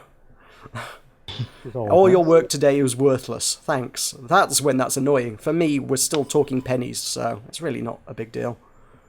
You know, like with numbers, yeah. How does Twitch make? Well, obviously they make profits on the the ads. Well, they've also got the Twitch Turbo, is it they call it? I think they've kind of got their premium subscription service. I think it's $10. Is it $5 or $10 a month? I think you pay. It's like $5 to subscribe to someone, so they get a portion of the subscription. They do get a portion of the subscription fees. I think that's split 50-50 if I'm correct. I'm not sure. Yeah, I think you're right.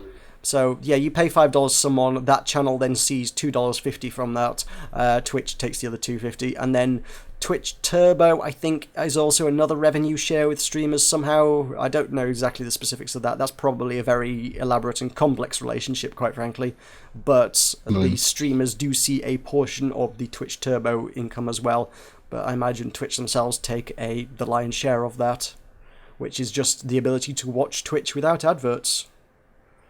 Yeah. And then, if you don't subscribe to either of those, you just get the adverts, and Twitch gets the money from the adverts. So, how many Amazon products do you want to see? All of them. I'm not too far. Well, it doesn't really bother me adverts, like as long as they're below a minute. Well, you can get like 3-minute adverts, and it starts getting annoying. I don't know. Can they decide on when to place the adverts and when to use them? So. I don't know the specifics about advertising on Twitch, if I'm honest, because we don't do Twitch. We used to. We should do again. I need better internet if I'm to do it, unless one of you guys wants to host. Yeah, I don't know. I could probably host, but it won't be brilliant. Well, that's the problem. About 10 meg. Yeah. Upload's terrible, though. That's why you really. If your internet can't handle it, mine certainly can't. I'll say I think Jonathan is the only one that can probably handle it, but. I don't think he's got too keen on the software, unless one of us goes up to his house. So. The only guy with the internet hasn't got the tech savvy. Yep, always the way. He really uses it. I'd be on that shit all the time if I had like 100 meg DL and like 50 upload. We need to take a laptop to Big Ben. We do. We need to, get the best reception. Yeah. Well, we could always speak to Stephen Hawking and see if he'd let us borrow it. Yeah, that would be nice. We'd speak to the Hawk. The Hawk. He'll kill you with his digitized voice. So that's Amazon. There's really not much to say on Amazon as far as we haven't got a bloody clue what they're doing with that. It's just a wait and see kind of story. We're going to have to wait and see what exactly they do with it, yeah. Nintendo have announced a new 3DS. As if there weren't enough of them already. There's another one. So this one is bigger, faster, better, stronger than the previous ones. Yep. Well, they've got that extra more functionality, apparently, but we've got 2 extra shoulder buttons on the back and a new analog nub. They have added another analog stick above the face buttons, which looks seems useful. Really awkward and. I don't know. Well, for me, all I can think is, hey, it's got 2 sticks now. Sweet. You can have twin stick shooters. Why didn't he implement like another analog on the right, just under probably the buttons XYZ? I have no idea. I haven't actually seen what the face looks like. I just thought it would be sort of somewhere Yeah, reasonably I know placed. it's got that extra peripheral that adds another analog to it, but it just seems a bit it's misplaced where it's put right above them, and it's like really like small. I don't know. I mean, I'm not well versed on the 3DS anyway, so I'm not really entirely sure what's where on it. No, I'm just salty because I lost mine. Alright. I keep thinking I should probably invest in one just so I've got an upgrade for my DS, which is starting to get a bit rickety these days because it's the DS fat.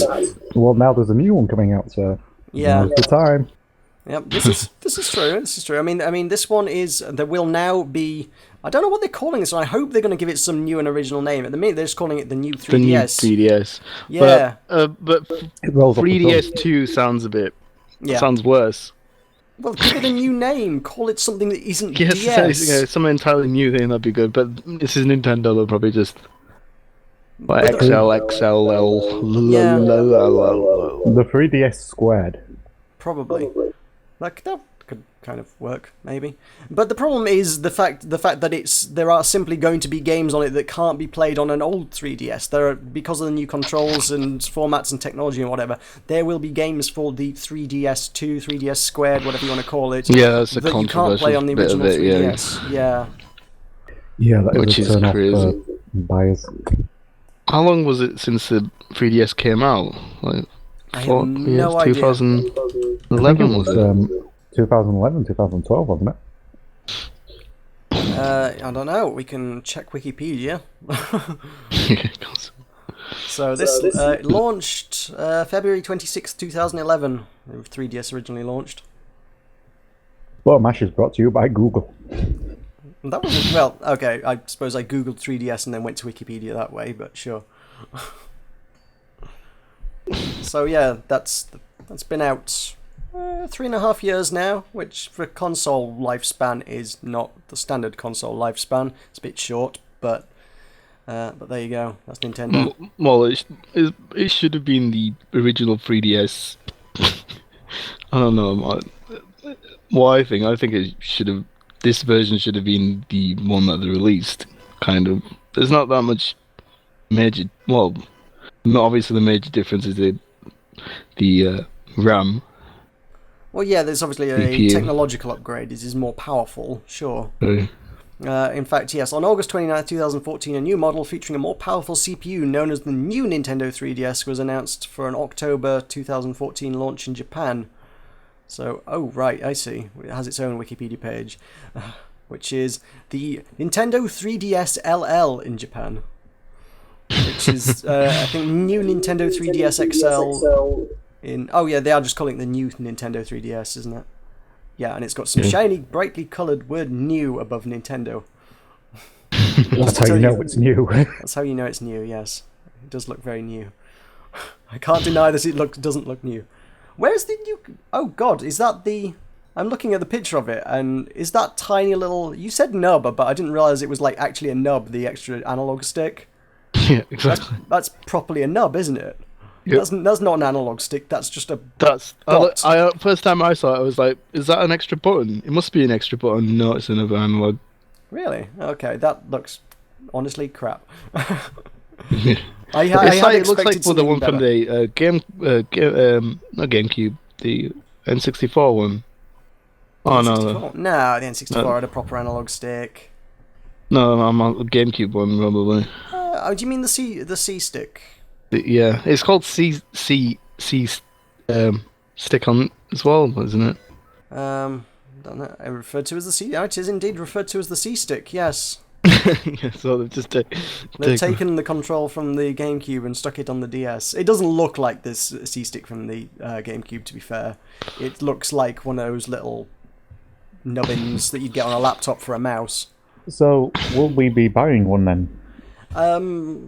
I don't know. I mean, the new integration they're going to put into it is they've added they've got their new wireless thing. You know, like you've got Skylanders where you've got the toys that you can put on the console. What it's called? NFC or something? I don't know what it stands for. I think so. I don't know what it stands for either. No, but it will have that functionality, and they're going to do some Nintendo ones as well, which are Weeboos or something. Are they? Amiibo. That's it. Oh yeah, it's right there. Amiibo. So, which is just a stupider name, by the way, but Amiibos, which are Nintendo figurines that can do something with your game, but we don't know what yet. I don't know. I kind of like it. I mean, I kind of like the figurines. I mean, like, I could probably buy those just because they're kind of cool, to be honest. I mean, you've got most of the iconic Nintendo stuff. You've got DK, you've got Kirby, Mario, Link, Peach, Pikachu, Samus Aran. Oh yeah, all the ones that are being used in the game as well. The Smash Brothers.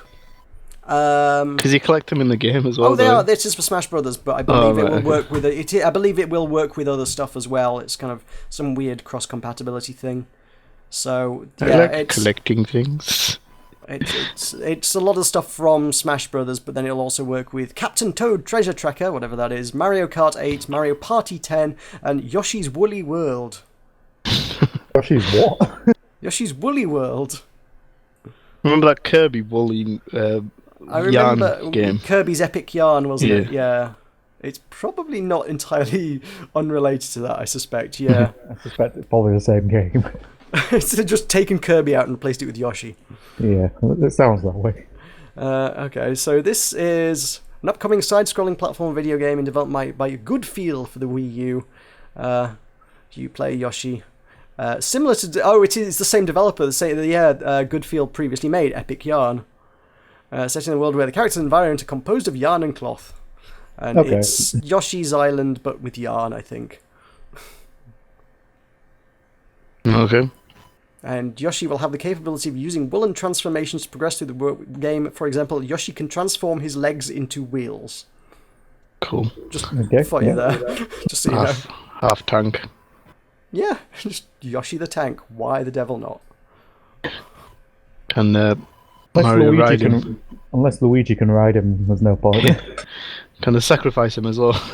In the games. For the extra jump. Wait, what? Who's getting sacrificed in a Mario game? What now? Yoshi. For the extra jump from Super Mario World.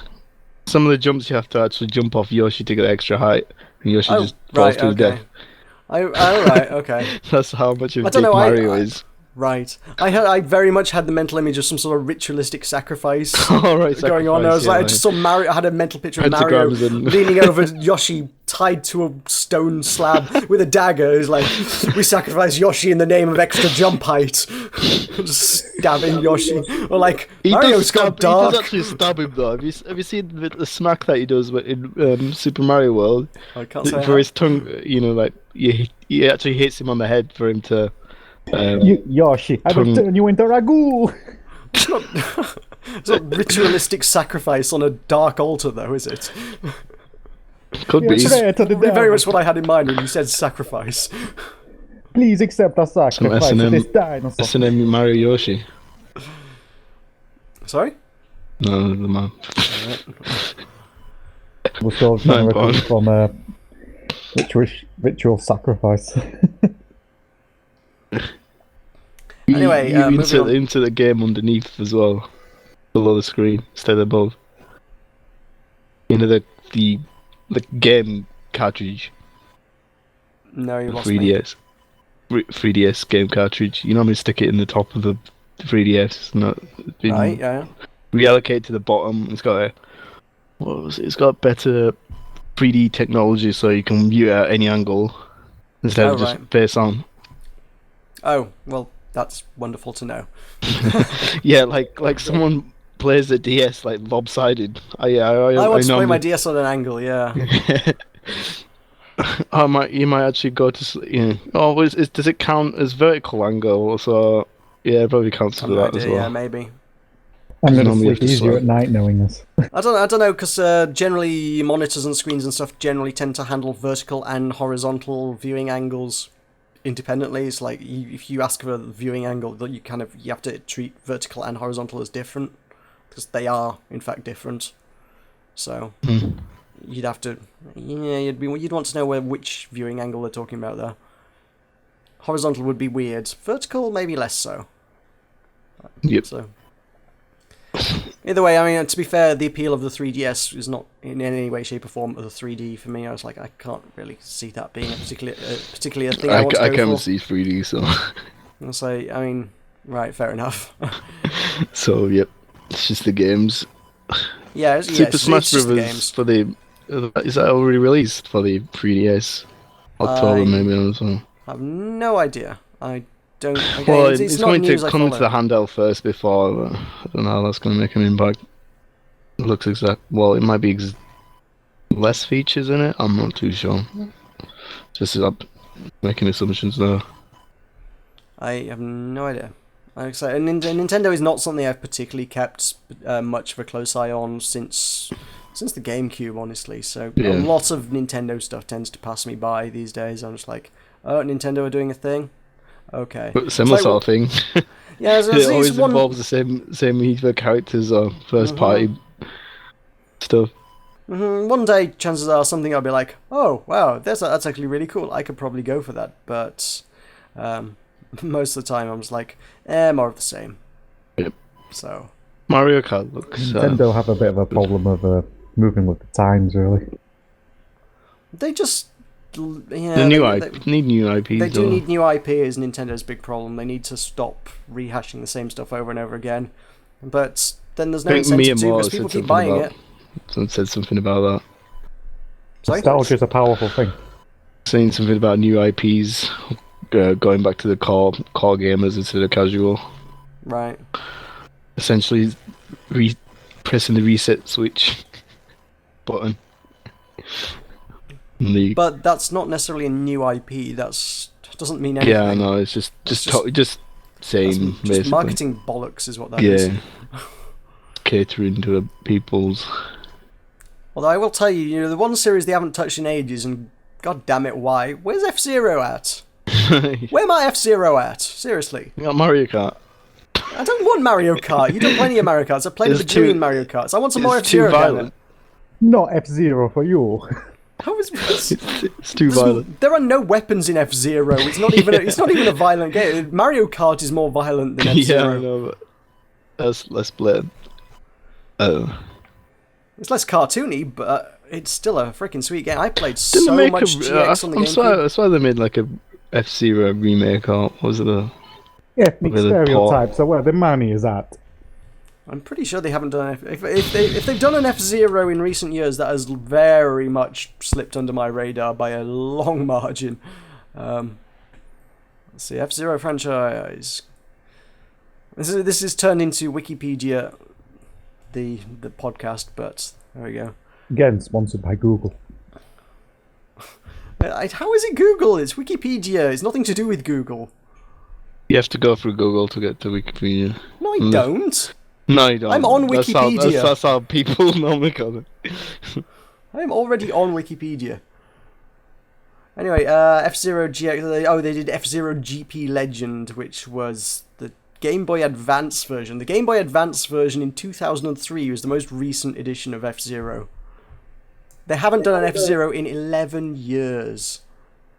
Well, too much money on the Mario. Come on, you can't.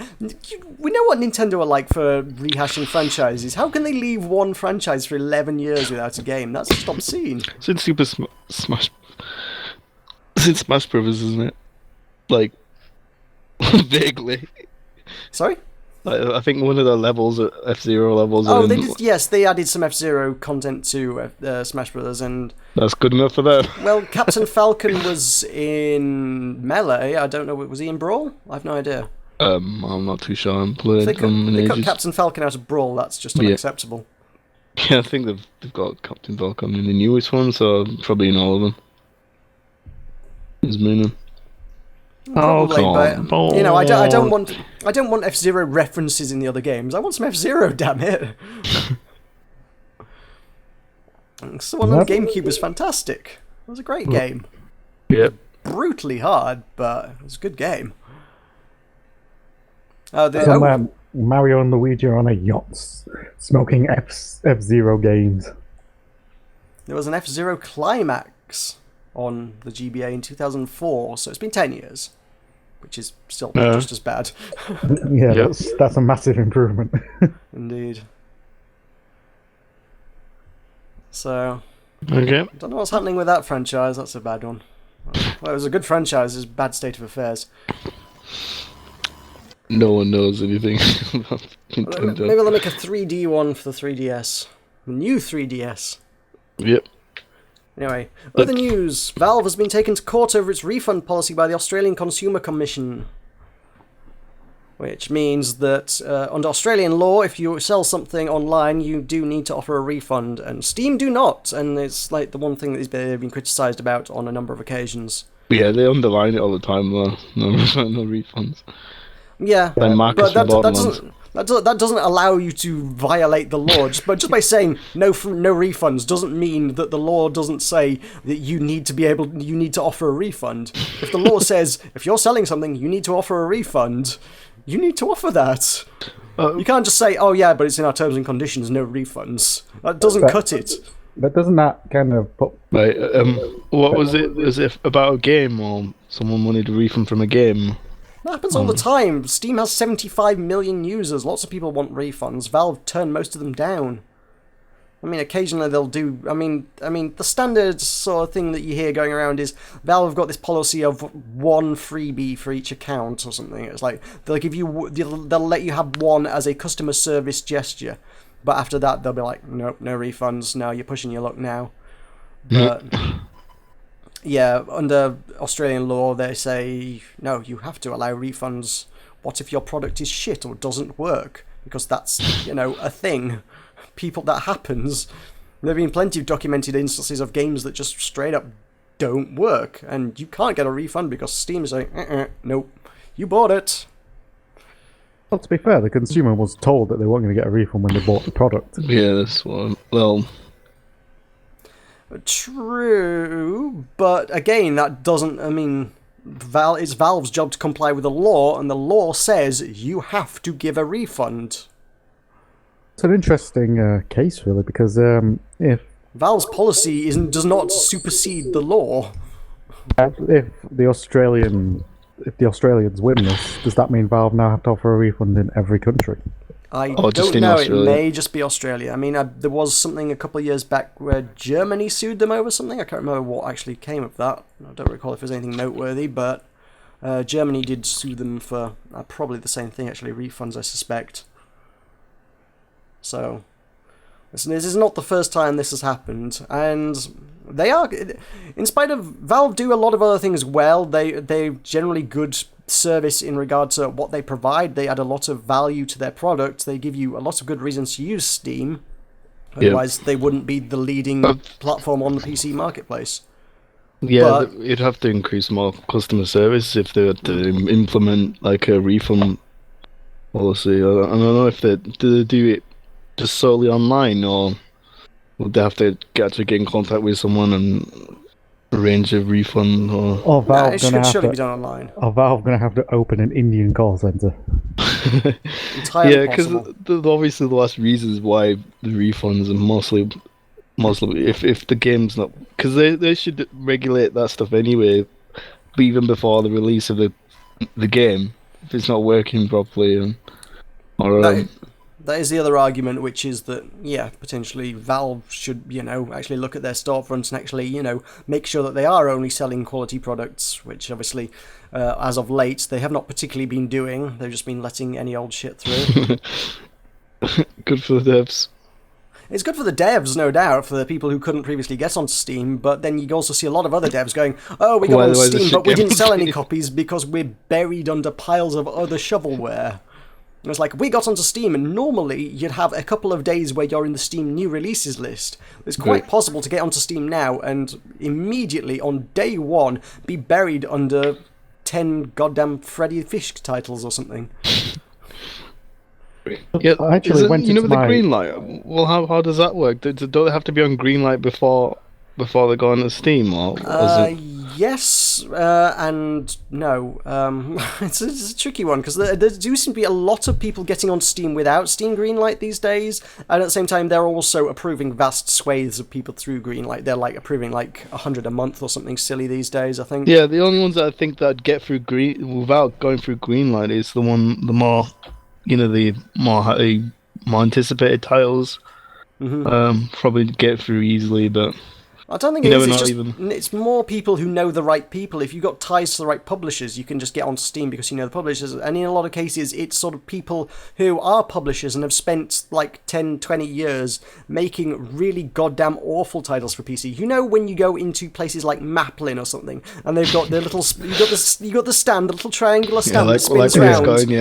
And back in pre-Steam, that was the only place you would ever have found Digger Simulator or whatever. That kind of thing. You've got these developers who spent years making simulators and Freddy Fishes and Bejeweled clones and shit, and previously they've had no way to sell them, and all of a sudden now Steam's gone like, yeah, if you're a publisher, yeah, just dump your crap here. And all the publishers have gone, sweet, let's dump our crap here. And you end up with like 10 titles a day from the same publisher that they made over 10 years ago. There's no quality assurance going on. Steam hasn't checked this to works. To be honest, I'd be very surprised if the publishers were even sure it still worked. But no, it just gets dumped on Steam, regardless of whether it works or not. And if you buy it and it doesn't work, Steam will just go... It's probably a good wake-up call for them, then. Hopefully. I mean, well, again, to compare it to any of its competition, everybody else is offering refunds. Everybody else competing with Steam. The only aspect they can compete with Steam on is customer service. So they do, and everybody else, GOG, Greenman Gaming, Origin, all offer excellent customer service. They've got really good policies in place. I mean, Origin at least has got the 24 hours rule. If you buy a game and within the first 24 hours you decide that for any reason whatsoever, even if you just don't like the game, they will give you your money back. They should implement something like that. Mm-hmm. That is a good policy to have, absolutely. But Valve are just like, nah, you bought it, screw you guys. They don't quite phrase it like that, do they? No, but that's what they're thinking. Yeah, that'll be fascinating, depending on how that turns out. Indeed. So, yes, here's rooting for the Australians on that one. The only time we will vote for the Australians in anything. Oh, we love the Australians. Not when we're playing cricket. Except when we're playing cricket. But then... I'll give you that one. Like if someone do that 24-hour rule, we'll just play the game for 24 hours, return it and buy another game for 24 hours. That's entirely viable. If the game is less than 24 hours long and you can beat it in under 24 hours, I think you could get away with that. I think that's actually viable. Then they'll have to regulate that as well. I don't think that's good. I don't think you're going to see a widespread swathe of people, hordes of people going, this game's only 20 hours long. I can do this. Give me some Red Bull. Yeah. I just wake up in the morning, buy a game of Origin, play it for 20 hours, return it, and then go to bed. Been a good day. That is, hey, that's a strategy I'm tempted to try out now, to be honest. Ultra speed ones. Yeah. Well, how long does it take to finish Titanfall? Yeah. probably not 20 hours. We will spend like that much. Now that would make an interesting Twitch stream.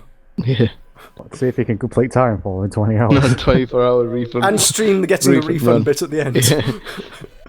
I'm going to finish this game and get a refund in under 24 hours. Like 24 hours is really like only some RPGs and actually run that long in the first place. I don't know. Depends on the game. I mean, again, hopefully they're hoping... Again, this isn't 24 hours in-game. This is 24 hours in the real world. I guess they're hoping most people aren't going to sit down and finish the entire game on day one of purchasing it. It's very unlikely. I know they can, but I think they're hoping they wouldn't. There are very few games that I could say I actually did that. I think the only one I would say I came very close to, I didn't just because I didn't want to, ruin it by going through it so much was Portal 2. I think I played like 7 hours in a row on Portal 2 on day 1 and then finished up the last 2 the next day. Oh, wow. Because I was like, oh shit, I've nearly finished this game. I don't want to play it all in one day. I'll feel really bad about myself for doing that. And I came back and finished it the next day. You spread it out over 2. Yeah, I mean, there were people who just like, boom, finished the game on day 1. I was like, Jesus Christ. I mean, it was so hyped. I bought into the hype big time with Portal 2, and hey, it was a fantastic game. Yeah, it wasn't a game that didn't deserve the hype, but put a portal on the damn roof. I think I know how much into the hype you guys were. We put a portal on the damn roof. We did indeed. Go check that out on our Facebook page. What's that link, Michael? It's Facebook Button Mash, I believe. Facebook.com/Button Mash. Indeed. Go check out us putting a portal on the roof. The photos are quite memorable. They are, and how the hell did you not fall We off? nearly did several Does times. that thing actually support 5 people's weight at the same time? Yeah. I'm surprised. We didn't die. Which is how we know it was a success. That's how we found out that it could support that much weight. We put those people up there. One at a time or just all in one go? I don't think we've really paid too much heed to it. It seemed sturdy enough. So we just kind of kept going up there. Usually there's an ominous creak letting you know that it's time to get off. Probably. But no, Anyway. I wonder whatever happened to that portal.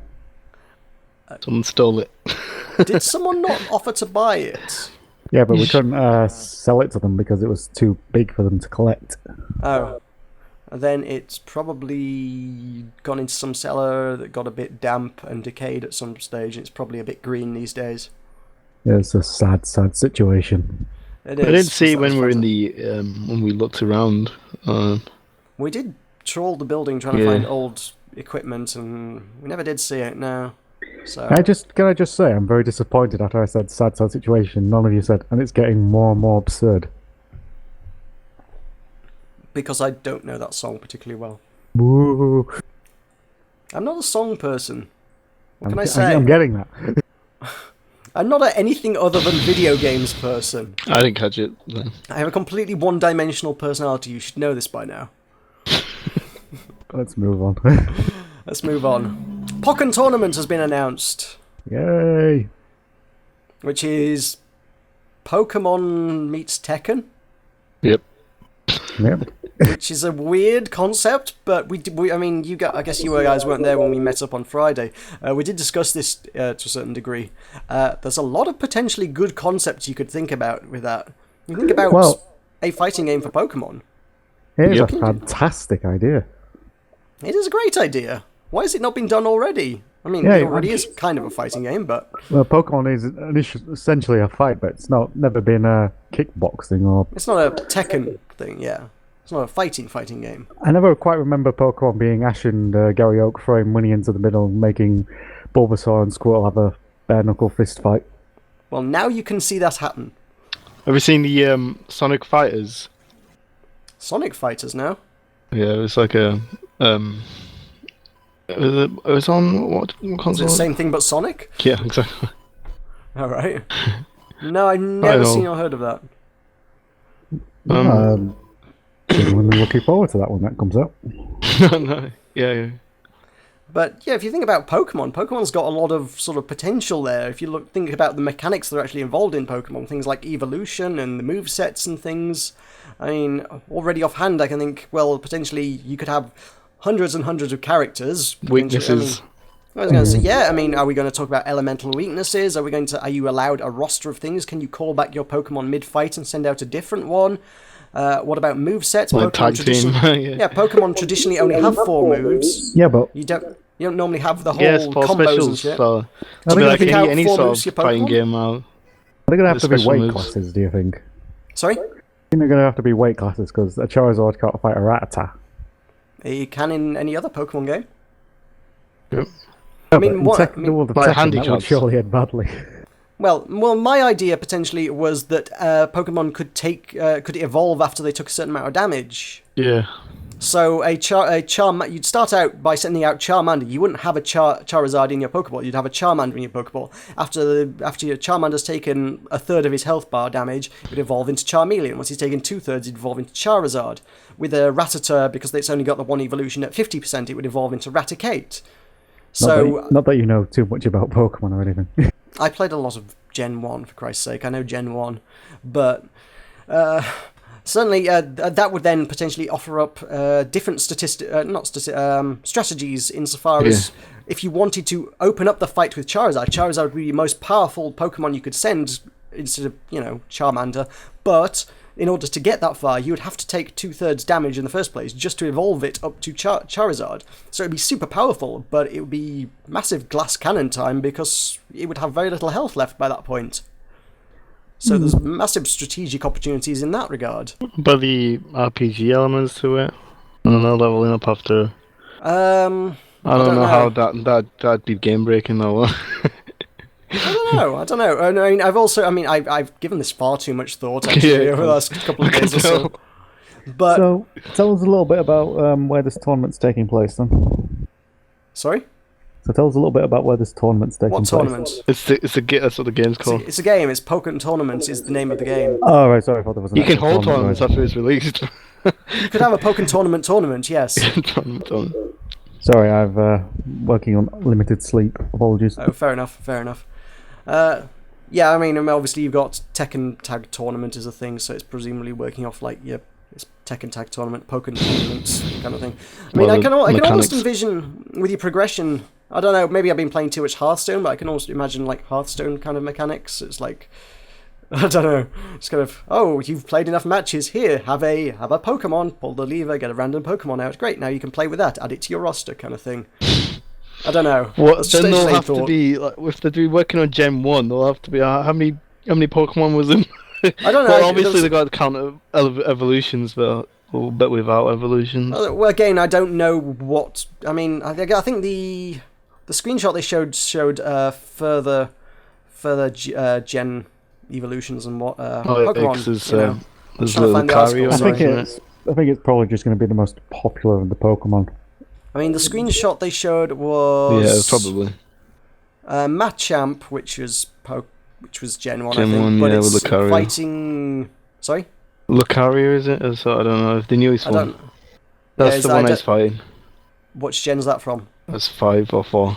Oh, well, then that's suggesting that they've got at least 4 gens worth of Pokemon in there, which means you've got a roster of about 650 I'm guessing what characters. Michael said is like probably the more popular ones out of a select few. It's probably the ones with arms and legs, because an Arbok really can do too much damage. Just digs up on the ground and just like keep doing repeat uppercuts. I don't see why you couldn't put a whole variety in there. I mean, again, you've got the Pokemon moveset. I mean, Pokemon generally tend to share moves with each other, so if you picked your Pokemon and then before the fight it's like, which moves would you like? And you picked 4 and they wrap them to, I don't know, like the face buttons or something, so you've got the 4 different moves for your Pokemon. That could work, couldn't it? Yeah, but they're not going to have 700 Pokemon in a game. But if the moveset is limited to whatever 200 or 300 moves, and they don't have to put that many moves in, if it's a stock standard move that any Pokemon can have, or within reason, sort of limited to certain Pokemon, you kind of got a strategic element of which moves are you going to pick and which ones are going to best counter the opponents. It'd be exactly as strategic, for the most part, as an actual Pokemon battle on a RPG game. There's a lot of elements in there that could really, really work well, but we don't know anything more than that at this point. It's all speculation. It does sound like a great game when it comes out. It sounds like it has the potential to be a very great game. There's a lot of very cool ideas that could work very well, but until we know anything more about it, it's all speculation. Is all I can say. Tekken, no. It could be completely it could just be awful. It could just be terrible. Just meshes of Pokemon characters with Tekken fighting. I think they've said they won't be Tekken, to be honest. I think they've come out and said, no, it's going to be something new. But, as you say, it could just be, here's our favourite Pokemon, and here's a bunch of movesets for them. It could just be, look, here's 20 Pokemon that we kind of like. Here, beat each other up with them. And that's, like, the worst way they could go with it. There's a lot of potential for really cool things they could do with it, but that doesn't mean they will. Is unfortunately where it's at. Well, again, we're gonna have to wait and see. Yeah, most of this is wait and see. This is the All wait and see section. The wait and see section. That is mostly gaming news in a nutshell, though, isn't it? It's just wait and see. Yeah, which is unfortunate.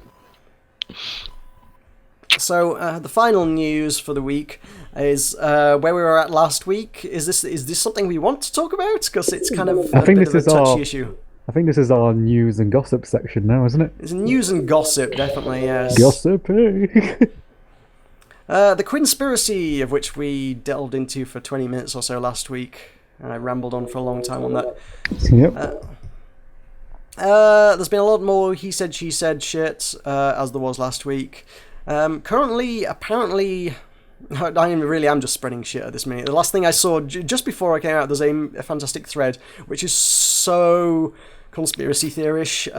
Right, before you go any further, once again, let's say none of this is confirmed. None of this none of this. That's what I'm saying. This is just us passing on what's been said and all that yada. Let your imaginations run wild. Oh yeah. This is. I mean, this sounds so much like a conspiracy theory. Where was it? I can't remember. I saw a link on Reddit earlier that was actually, it was probably Zoe Quinn herself actually tweeted it. I think it was. Yeah, it was in fact. Zoe Quinn tweeted this earlier, and I saw it, and I was like, "Oh, that's hilarious." There's a fantastic, or very conspiracy theory thing, which is at some point in the next 24 hours. Orchestrated to coincide with PAX while Zoe Quinn is at PAX. She's going to get in touch with a lot of the media and tell them that she's being harassed and attacked violently by a lot of people while she's at PAX. And all of the news places are going to put out articles together at the same time and denounce gamers as a whole. Gamers themselves will be destroyed. The word gamer will be ruined forever. And here it is. Here's the thread. I want to find the actual quote because the quote is so tinfoil hat. It's hilarious. Oh, it's been deleted. No way. Oh, Zoe's onto you. Onto me. Onto them. I don't know. It was. I think it will ruin video gaming for males forever, I think, or something. Or for the male audience forever was the actual line, if I recall correctly. And it was so tinfoil hat, properly, all the way through. It was like, yes, the entire video game media is going to collude all at once to completely ruin the word gamer and destroy it for men everywhere in the world forever. It was like... And thus put themselves so full of shit. And thus put themselves out of a job by ruining the video game market. Yeah. I mean, what are you going to do? It's like you're going to ruin the industry you're reporting on. Grats, guys. I hope you enjoy eating shoes. Exactly. It's ridiculous. It's absolutely nonsense of the highest order. But at the same time, I can see a media press conference happening. I was going to say, she is at PAX and she has got a panel and there's a lot of people out to do stuff to her, so I don't know. Wait, what? And again, there's been even more videos out about sort of the press collusion, and there have been a lot of articles. More pictures? Question mark. What? Zoe Quinn naked? Google it. They're out there. What? She took part in a photo shoot that was legally sold and now is crying about those floating around on the internet. Yes, that's ridiculous in and of itself. If you didn't want to be seen naked on the internet, don't do a photo shoot where you're naked for the internet. Yeah, that's general sound life advice. Yeah, but at any rate, yeah, there's more videos coming out, and it's like, if you've watched and if you've read any part of the gaming press in the last week, you'll have seen at least some of these articles, because most sites have done something this week, at which point they just denounced all gamers everywhere. All gamers are horrible people. Every single last one of you is a terrible, terrible person. Gamer, the word gamer is synonymous with dickhead, basically. To put it bluntly. Yeah, alright, good to know. Yeah, so it's like, I think the idea was that this press thing is going to try and coin a new term that's going to replace the word gamer but has a more feminist connotation, and they're going to use that instead of the word gamer. And if you are a gamer, you're a bad person. You need to be one of these new female feminist gamers to be a good person now. And like, fuck off. So what will that be called? A theme or I don't know. We won't know until the press tells us what it is. More wait and see. Yeah, more wait and see, but that'll be... Well, by the time this goes live, presumably that will have happened. Like I say, it's supposed to happen within the next 24 hours. Assuming Tinfoil Hat Party is correct. You could say she's getting a bit depressed about the mod. Oh dear, She needs to play that's not even funny, because she does suffer from depression, that's the thing. Right, okay, I didn't know that. Well, that's why she made the game, it's from personal experience. Okay, I thought she did happen. Oh. Okay. I mean, beyond that, the fun thing that happened earlier in the week, and it's a shame it didn't actually go anywhere particularly, but there is a game jam out there, kind of a game jam kind of thing. There's a group called the Fine Young Capitalists. That's it, the Fine Young Capitalists, and they are running a kind of a gaming. I guess I call it a game jam, but it's not really. The way they're doing it is they're allowing women to sign up and pitch a game design to them, and the best game design concept will get made by a team of actual game developers. All the profits will go to charity, and the woman who pitched the concept will get 8% cut of all the money, which apparently is a standard industry producer's fee. If you are a producer on a project, you would usually take an 8% cut of the project. Okay, sounds good. It does, yeah. I mean, and it's promoting women in games design. It's like it's saying, look, do you want to make a game but have no game design know-how? Come to us. We'll make your game, or we may potentially make your game if it gets voted up and people approve of your idea and choose something. And if they choose your game, we'll make your game for you. You'll get the profit from it. And they also have the right to step back at any time and say, okay, I'm not cool with this. I want to keep my idea, and they get to keep their idea, and it stops production at any time. If they say, look, all ahead, stop. That game development stops going ahead, and they get to keep their idea for themselves, and they don't get to continue making it. So it seems all very fair. Zoe Quinn has very vocally on Twitter attacked that in the past. I mean, I think the big crux of the issue was their stance on trans folk, because the rules on it said, oh, if you are transgender, that's cool. If you're a trans woman, that's okay. We're okay with that. We like that. But we need you to have transitioned before the start of the competition, which is purely to cover their asses on the basis that they said they had a good considerable part of their sign-ups were actually just guys signing up and saying, "Oh, I'm a woman. What are you going to do about it?" And because they were being very liberal about it, it was like, look, we're not going to ask to see medical records. We don't want you to actually have had a sex change operation or whatever. That's not the PC term. I know it isn't. It's gender reassignment surgery, I suppose, is the PC term. But whatever. There's like, if you say you're a woman, that's good enough for us. But you need to have said you were a woman before we started doing this. And Zoe was like, oh my god, they're being gender Nazis or something, I think was one of the terms she used. And she, again, did the whole internet private army seeking her followers on them. It was like, oh, go shut these guys down, and was kind of a dick. And these guys are like, oh, well, Zoe Quinn shut us down, this is really terrible. They did a Kickstarter, I think, or Indiegogo or something. And of all the people that contributed the most money to it, 4chan picked up on it.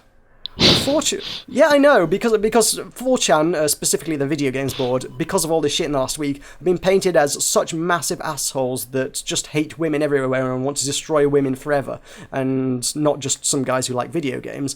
We're like, look, if we collectively donate fuckloads of money to this cause promoting women in video games, then that would be a really good thing for our image, and if they shout us down, they're actively attacking a cause that promotes women in video games.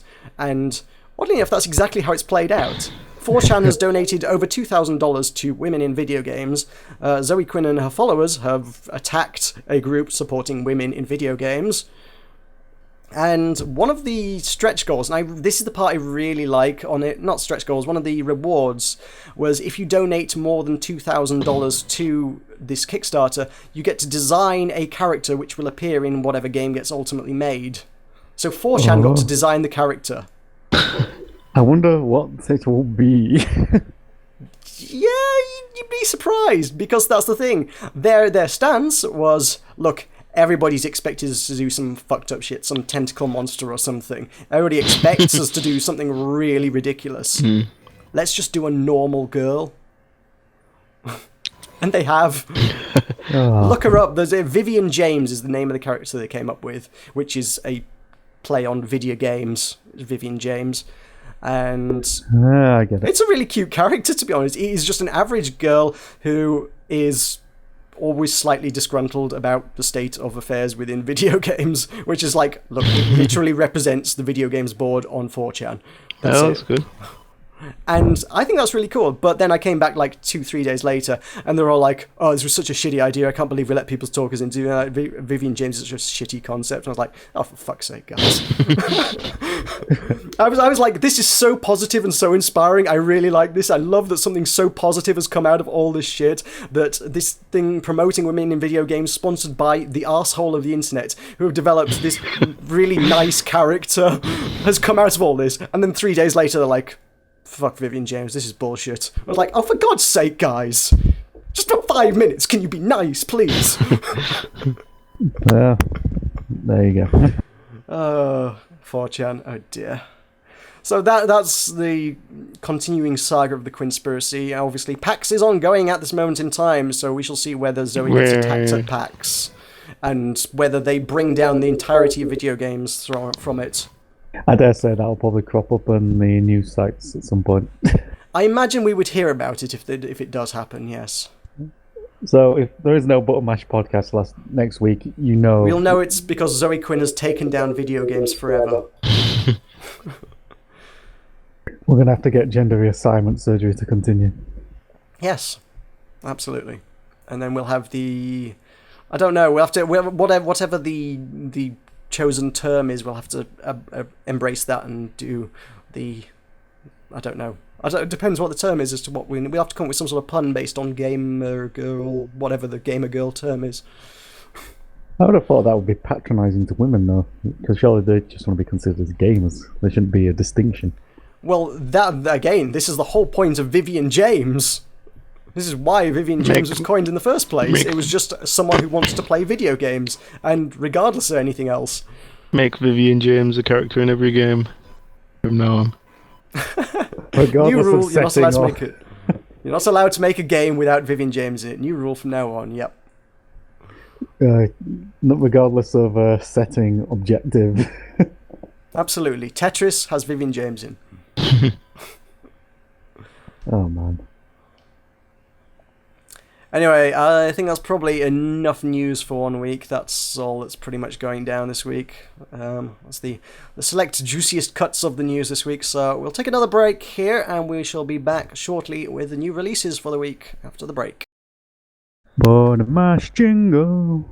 Welcome back to the Button Mash podcast after our jingle there. Fantastic. I like that. Let's do some new releases, shall we? Yep, let's get on with it. Let's open up our link, for I have not done that. I am remiss in my link opening skills. Okay. It's further down the page. Because for some reason Giant Bomb doesn't put their stuff at the top of the page, they show weeks old stuff. Obviously. We are August 31st, that's where we are today, so let's do this week's launches.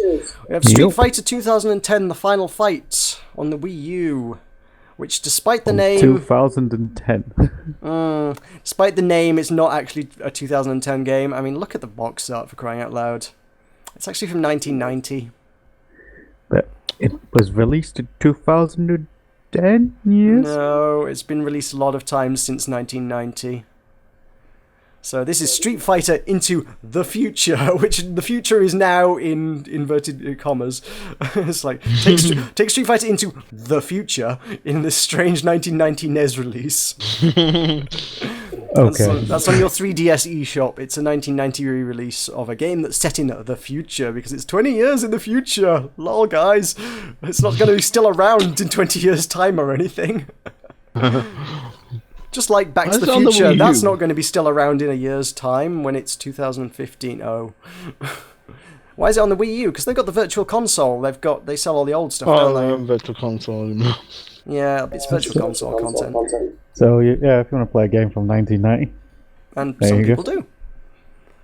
We also have Joe Danger on September 2nd for PlayStation Vita, which is, and I know a bit about this because I applied for the job to work for this studio. This is Joe Danger, which is Joe Danger and Joe Danger 2 rolled into a one, which is out on the PlayStation Vita. It is developed by it was originally developed by Hello Games. The port's been done by Four Door Lemon, which is based, and I shit you not, literally round the corner from the building in which Button Mash hosts its events.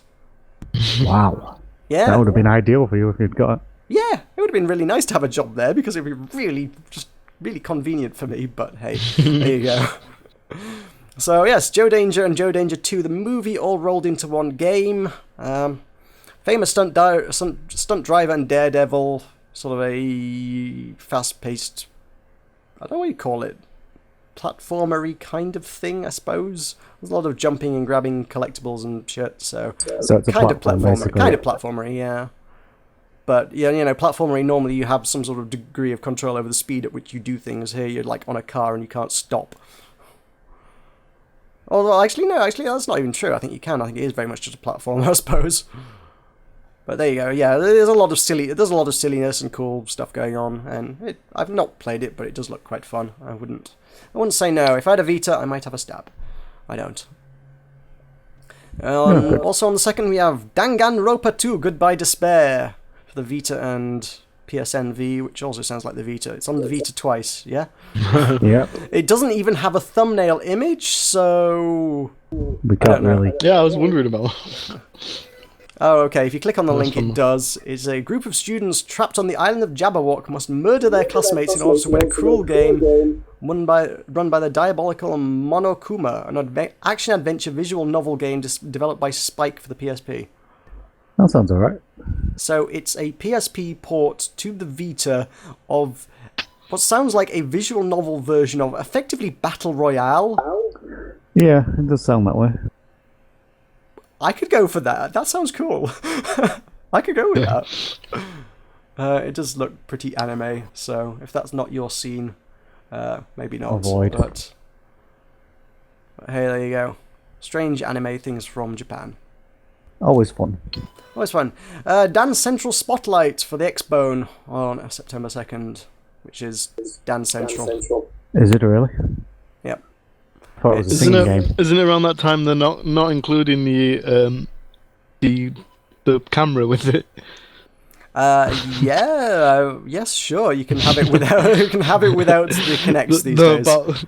About that time as when they stopped selling the bundles. I thought they'd already stopped the Kinect. Have they not actually phased it out yet? Stopped it now. I think they've actually stopped it now. Right. I thought it was late October, early September. Oh right. Well, the announcement was ages ago. I thought they must have phased it out by now. I didn't realise they hadn't actually stopped it yet. No, I think they're going to around. start doing it in next week even. Oh right. Oh, well, there you go. Well, grab this whilst you still have a Kinect before they turn off all the Kinects forever.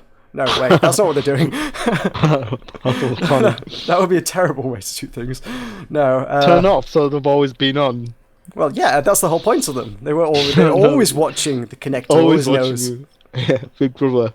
I mean, it has to be always on so that you can go Xbox on and it turns on. It's that's creepy true. as hell. I forget.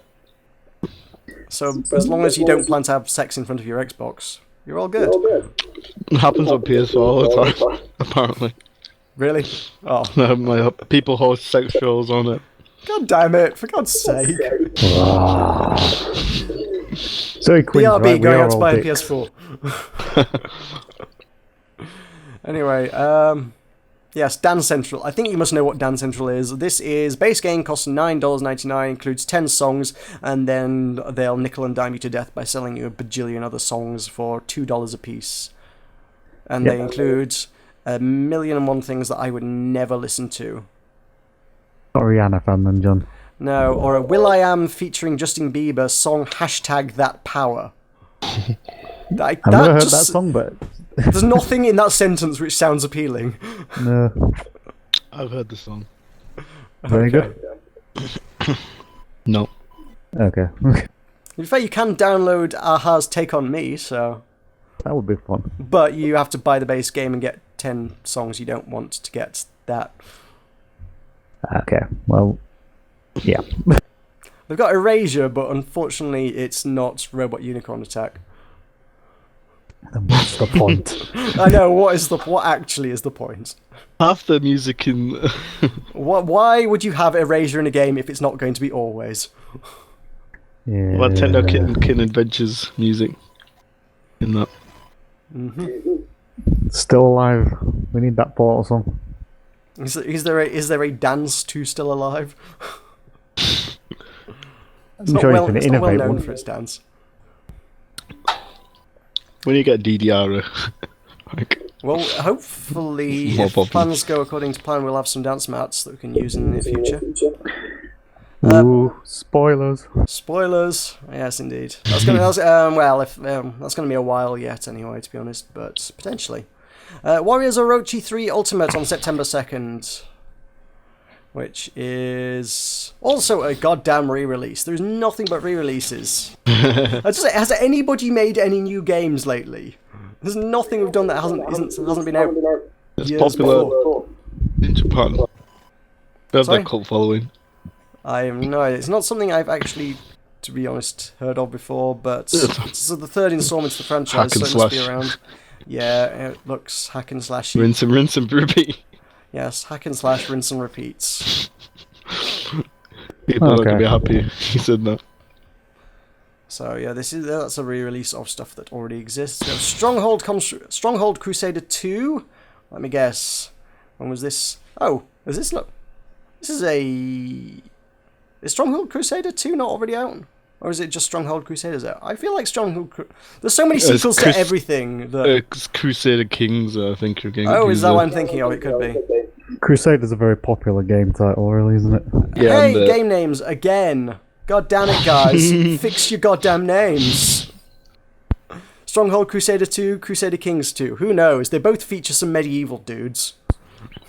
Yeah, that's Possibly true. doing some crusading. Yes, they may do. Stronghold Crusader 2 is a fast-paced castle simulator with real-time strategy combat. That's literally all we've got on it, so... Real-time strategy on the PC. Cool. If nothing else, it does appear to be, on the surface, at least something original, which is better than some of the other stuff. And not Moving in the right re-released. We direction. have Velocity 2X on the Vita, coming September 2nd. If this appears to be a sequel to Velocity, which we played at Res last year, and I remember quite liking. It's a shoot 'em up kind of thing, and I know it is out on PC now, but I've never actually picked it up. But I did try it when it was on the Vita at Res, and it was quite cool back then. I like that, like vibrant art style. Yeah, it does look very nice, this game. Yeah, it's kind of cool. It looks quite different to the previous one. The last one was kind of just this looks more Metroid kind of thing than anything else, just judging by the screenshots. Yeah. Whereas the previous one was more of your actual spaceship shooting things. Although actually, There's one. I'll say there seems to be maybe elements of both in there, which would be interesting, to say the least. So maybe they fly a spaceship around and then go and do missions in between, maybe? I don't know. Consider Looks me interesting. intrigued at the very least, yeah. Yeah. Well, that could Colour be me kind of cool. intrigued. Yeah, seems like I may need to invest in a Vita at some point in the near future. There's quite a lot of these titles are coming up where I'm like, oh, that's on the Vita. I could go for that. Warframe on the X-Bone.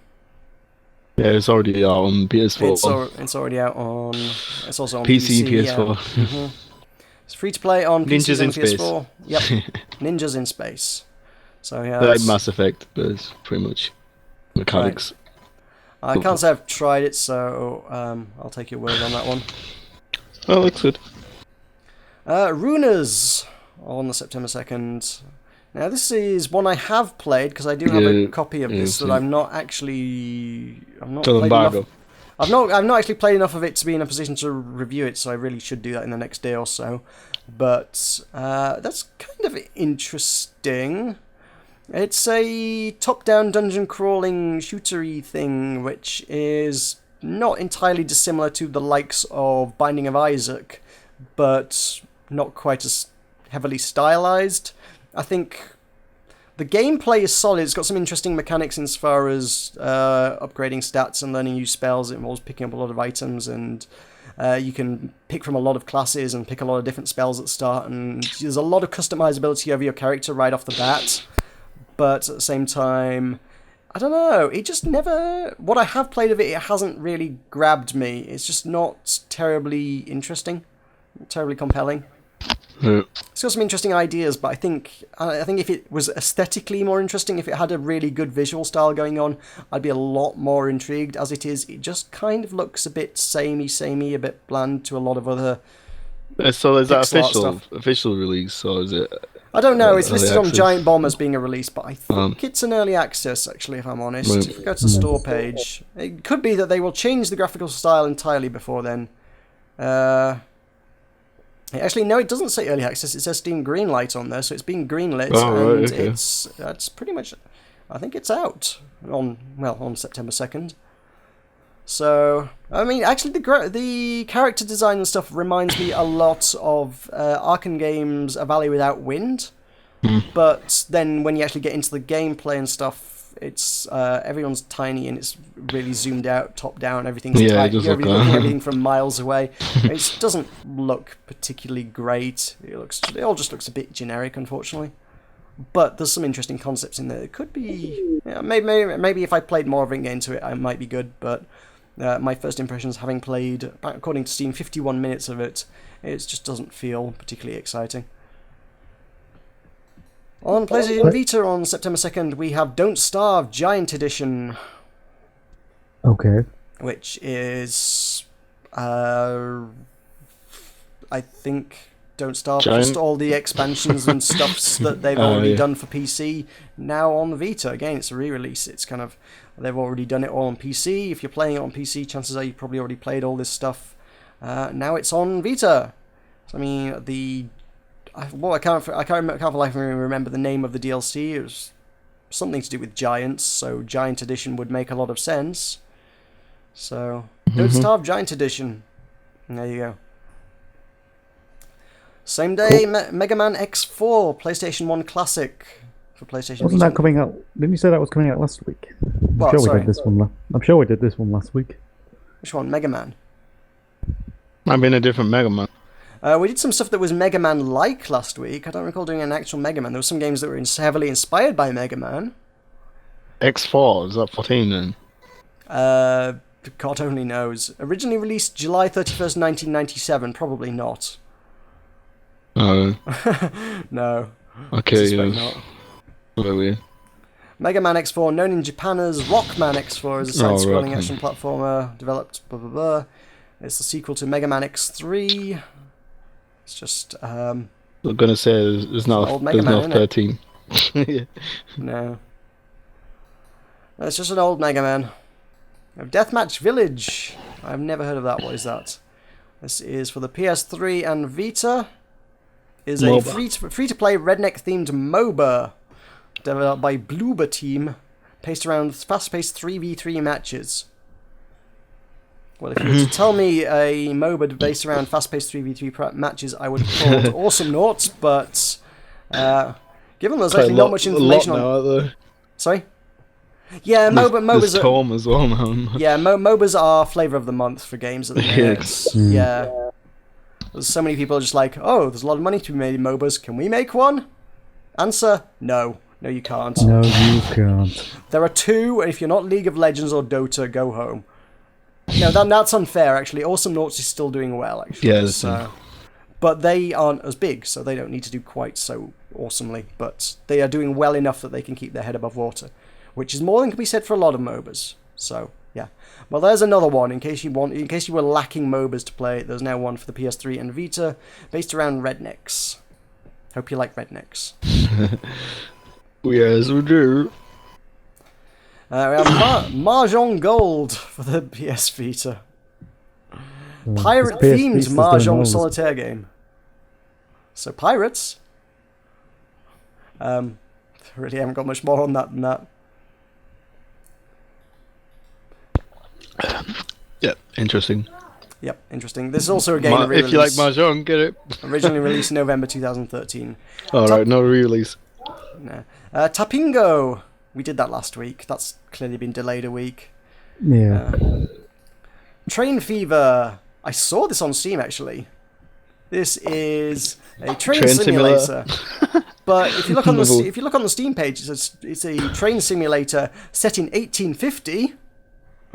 Ooh. Which actually, I could go for that. I could go for steam trains. I don't know. That's something. True. At least, hey, it's different to the modern ones. Most train simulators are modern, so an 1850s train simulator is kind of, at least it's something different. Hey, there you go. Cube Men 2 on September 4th is a fast-paced 3D action strategy that mixes tower defense and RTS in new and exciting ways. Correct me if I've ever heard that one before. Are you sure they're not just copy and pasting it? Maybe once or twice I've heard that. No static towers like other tower defense games in Cube Men 2. Your towers are little men, and you can move them around each level in real time to create new and exciting strategic moves as the gameplay unfolds. Wow. Jeez. No thanks. Originally released April 2013. God damn it. Nobunaga's Ambition. September 4th for the Wii U. This is another re-release. Originally released 1983. Yep. Wow. It's It's definitely something. It's a historical simulation strategy game from 1983. Well, if you like historical games. If you want historical strategy from 1983, that's the one. And it's literally historical. This week's good for games that were released in the 90s. Yes, indeed. Isn't it just... 80. Another one, Dead Rising 3, released November 22nd, 2013. It's out again this week, in case you didn't buy it the first time around. Was it even on PC? I can't remember. It was never on PC. Was it not? Oh, well, it is No, now. it was only now. for the Xbox One, but now it is. No. Okay, this is the PC release then. This is the Apocalypse Edition, which probably includes a bunch of DLC and stuffs. So if you wanted it on PC and you've been holding out on it, it's there. Yeah. Yeah. And Orbo Run, September 5th. Orbo Run, I don't know what Orbo Run is. I've seen... It looks like it's ripping off Portal from the picture. It does look like it's ripping off Portal from the picture. I've seen this before. I don't know where I've seen this. It's a Unity web player-based browser game created by Congregate user in Venice, which is, about as reassuring a description of a game as you can possibly get. So, there you go. That was created by Congregate user in Venice. Jesus. GG Giant Bomb. And you know what? Of all of this, they missed the most important one of the week, which, if we go to the store.steampowered.com release list, our Steam page, and look at the new releases, we've got one that I'm very, very disappointed Giant Bomb didn't have. We have Hatoful Boyfriend! Yeah! Yay! That's out this week. 4th of September, Hatoful Boyfriend. Go buy it. It's going to be amazing. I think we've discussed that enough in the podcast. I don't think we have. I don't think we could possibly have done that. Well, describe it again for anyone that may have missed the description. It's a pigeon dating simulator. Wow. That's all you need to know. Does it actually show the end result? I don't think it has graphical sex scenes now. Which is probably for the best. It features 1080p pigeons and 60 flaps per second. Hooray! Oh dear. That is £6.29 or your original equivalent on Steam. I'm going to be buying the crap out of that. Well, which one have you got your eye on? Oh, all of them. The white one? The white fluffy one? Bird lover. I don't know. It depends on their personality, to be honest. Are you going to do a playthrough with it? I probably will do, just because it's so goddamn stupid. Collector's edition, what's that? What's in the collector's edition? Soundtrack, I think. And flipbook. X-ray. Flipbook? How do you do a flipbook on PC? What? This looks like a art book or some sort. Hatoful Boyfriend Summer of Dove Collector's Edition includes the game, the soundtrack, an exclusive comic, exclusive wallpapers, and the St. Pigeonation's yearbook class of 2014. So yeah, that's Hatoful Boyfriend. I'm sure you'll be doing a play along. Probably. I mean, I do have another. I mean, I mentioned this last week. I still haven't actually got any videos out. So I've got another visual novel that I'm kind of in the middle of that I would like to put up first. But at some point in the near future, I probably will do Hatoful Boyfriend over at youtube.com/Button Mash Empire. Go check that out. I'm glad you've mastered the segue. Yes. Also on Steam this week, at slightly less priority, we've got Hexcells Infinite out tomorrow. That is the third game in the series of ambient logic puzzle games. So, if you like puzzles, it's got puzzles. Yep. Spaz 2. Space Pirates and Zombies 2. Okay, I was wondering what that was. I didn't know they were doing a sequel, but Space Pirates and Zombies 1 was actually pretty fun. I quite liked that one.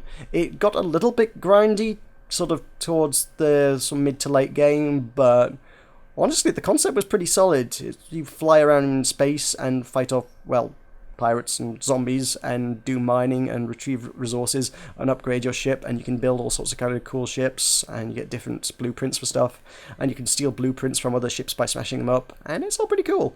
I like that. Can do that in Space Engineers as well. Sorry? No, doesn't matter. Oh, Space Engineers. Yeah.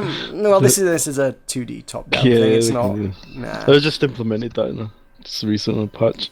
Right. Although looking at Space Pirates and Zombies 2, this does appear to be like a full 3D thing. There's a lot of or maybe it's just maybe it's on a 2D plane and they're flying at the air. I think the gameplay whereas previously just a top-down thing, they've also now implemented it into a 3D view, but it's in a 2D plane, and when you're steering the ship, you still have to stick to the plane by the looks of things. So, it looks very cool, but I don't think the gameplay has necessarily changed quite so dramatically. So, yeah. I've got the first one and played it though. Should give it a go, mate. It's a pretty good game. Yeah, probably will do. Ruiners we already did. We've got Recycle Garbage Truck Simulator. I'm pretty confident I know how that one's going to go. Yep. I've got a pretty solid handle on that one, I think. Your city needs you. It's time to clean up the mess. So you can drive the Recycle Garbage Truck Simulator through some low-poly neighborhoods. Yay. Oh dear. So if you like simulators, I'm sure that's the thing, but I still to this day don't really know who the simulator audience is, but just by the sheer volume of things they make, clearly it exists. I've heard tell the Germans really like them for some reason. I don't know, but apparently that's a thing. We've got Boo Bunny Plague. Actually doesn't have a date on it. Oh no, on the front page it says September. On its page it says 4th of September.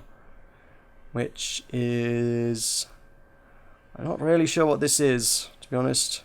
It's a really crude-looking cel-shaded thing. Hard to say. Pretty trippy. Apparently involves Pong and some sort of sing-along karaoke thing. It's got a sing-along karaoke thing. Well, that's a selling point. It's got the little ball that bounces along the words so that you can sing along to it at the right time. I don't know. This is very bizarre.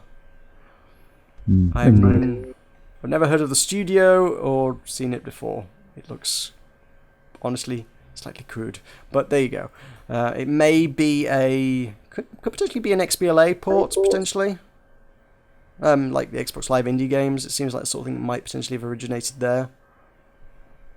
We've got Train Fever. Is this the one we did before? Is that the other Train? We've done Train Fever, I think. Did we actually? Was that the same? Yes, it was Train Fever. So yes, that's your 1950s train simulator. Yeah. So if you like playing with Steam train sets, then yay, Steam train sets. That's what it is. Although I'm watching the trailer and it says that's Gamescom, and it's like. It looks like really low frame rate. I mean, the video is probably not especially good representation, but the water looked choppy as all hell. Maybe that's not what you want in your simulators, I don't know, but it didn't look great. Who knows? Well, there you go. Trains. Steam trains. Have steam trains. Have some of them. Dead Rising we've done. McDroid says of it. Ooh, I've got echo from someone there. Oops, not me. It was you. Wasn't me. It was you. Stop echoing me. McDroid is out on 5th of September. That's, again, something I have a review copy for. I haven't actually, if I'm going to be brutally honest, taken a look for this. I know this was probably one of the first games that got greenlit, actually. It looks very nice. It doesn't have the green light badge on its page, but I'm quite sure this was like one of the first games to get greenlit. And it appears to be finally out.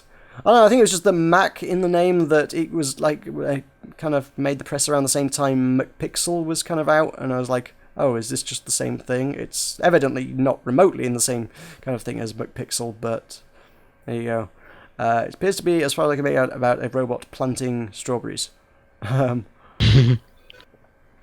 sure. Okie-dokie. I guess it's kind of a tower defense kind of thing. I was going to say it looks strategy, but I think it's tower defense kind of stuff, isn't it? So, yeah, it looks like it. I don't know in what way or how it differs from any other strategy tower defense thing. They usually, most tower defenses seem to claim that they are totally different to everything else, but I have no idea how this one is, so I can't really judge. Maybe entirely possible. Check out the YouTube channel, youtube.com/ButtonMashEmpire, and there might be a review on this later on in the week. Oh, tease. If I get around to doing it, that is. Starian Tactics. Is this? These are the dates on the front page are still slightly vague. September the 5th it is. On the front page it still just says September. This is Meridian 4, who are kind of a mixed bag. They've done some good stuff, and they also did Space Trader Merchant Marine, which was not so great.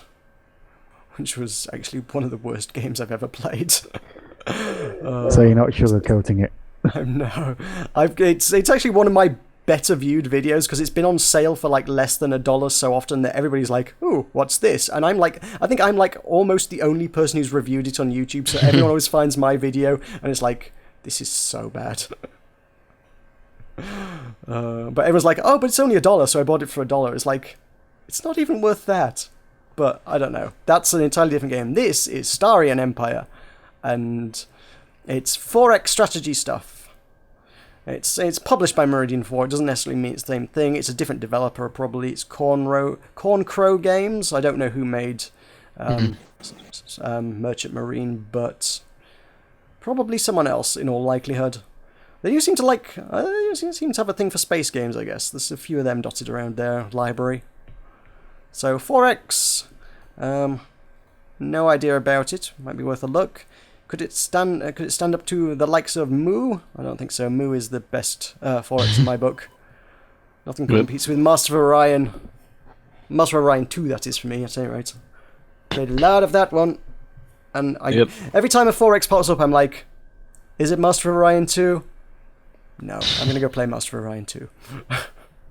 That's the 4X for me. That's the 4X for me. Okay. What else do we have? We have Orba we already did. Altitude Zero, Lower and Faster. I can tell you about that one. They sent me that one ages ago, actually. This is probably, we're probably looking a little bit too far ahead with that one. Red Bull Air Race. This one's actually next week, but I've started, so I'll finish. It is an early access. It is very much Red Bull Air Race kind of thing. It's a fairly accurate stunt flying simulator thing. How many times have you crashed? Me, every goddamn time, because I'm awful at flying games. I did not enjoy that one bit. There was a harrowing experience right from start to finish. It was goddamn nasty. I think if someone liked flight simulators and actually doing stunt flying and stuff, they'd probably get a kick out of this. Me, I can't do that shit I can't do that shit. It's nasty through and through for me. And yeah, I mean, just looking at the video showing for me, it was just like dodge trees and fly through a few posts. They're showing like dodging swinging blades as you're going through the posts and shit. And it's like, no, I'm not going to be able to do that in the slightest. At all. It's just not happening. But I think if that kind of thing is your bag, you'd probably get a kick out of it. It's probably pretty cool. But for me, that's just... No. Oh god, there's like pistons and shit to duck through. Good lord. No. Good lord. They do have a kind of a cool rock soundtrack going on as well. Oh, that's something. Well, yeah, they've kind of gone and got a band to do all the songs for it, which is kind of neat in its own right. Anyway, that's getting a little bit ahead of ourselves. That's actually 10th of September, so that's not this week. That's actually next week, so we can talk about that again next week, probably, because I'll forget I did this. There you go.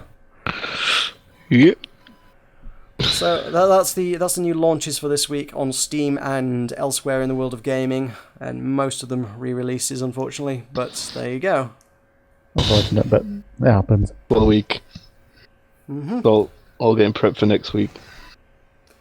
Yep. So, would you one of you guys like to do the honours and lead us out of this meandering podcast thing that we've been doing? A meandering podcast thing. That's the best term I could possibly come up with for it. Yes. Right, well, thank you for listening. Once again, John, if you want to just give the Button Mash Twitter and the Button Mash Facebook links. I asked you to do it, so I didn't have to do that. On Twitter, we are twitter.com/button_mash_UK. On Facebook, we are facebook.com/buttonmash. Have we got anything else useful that we need to link? Obviously, YouTube is youtube.com/buttonmashempire, although I've already shouted that out like 3 times. You may have got the point by now. Mm-hmm. And don't forget to check out our, if you're particularly in the UK, obviously we've got our events coming up on the 18th of October, so be sure to tune into our Facebook predominantly for announcements regarding that. Facebook.com/buttonmash. I already said that, but thank you. There you go, I have an extra one. Ingrained in people's heads. We're giving them away for free. Free shout-outs to us. Oh, we're great. So, on behalf of myself, on behalf of John, thank you, and on behalf of Suneil, we want to thank you for listening to the podcast, and we'll see you again same time next week. Bye. Adios. Bye.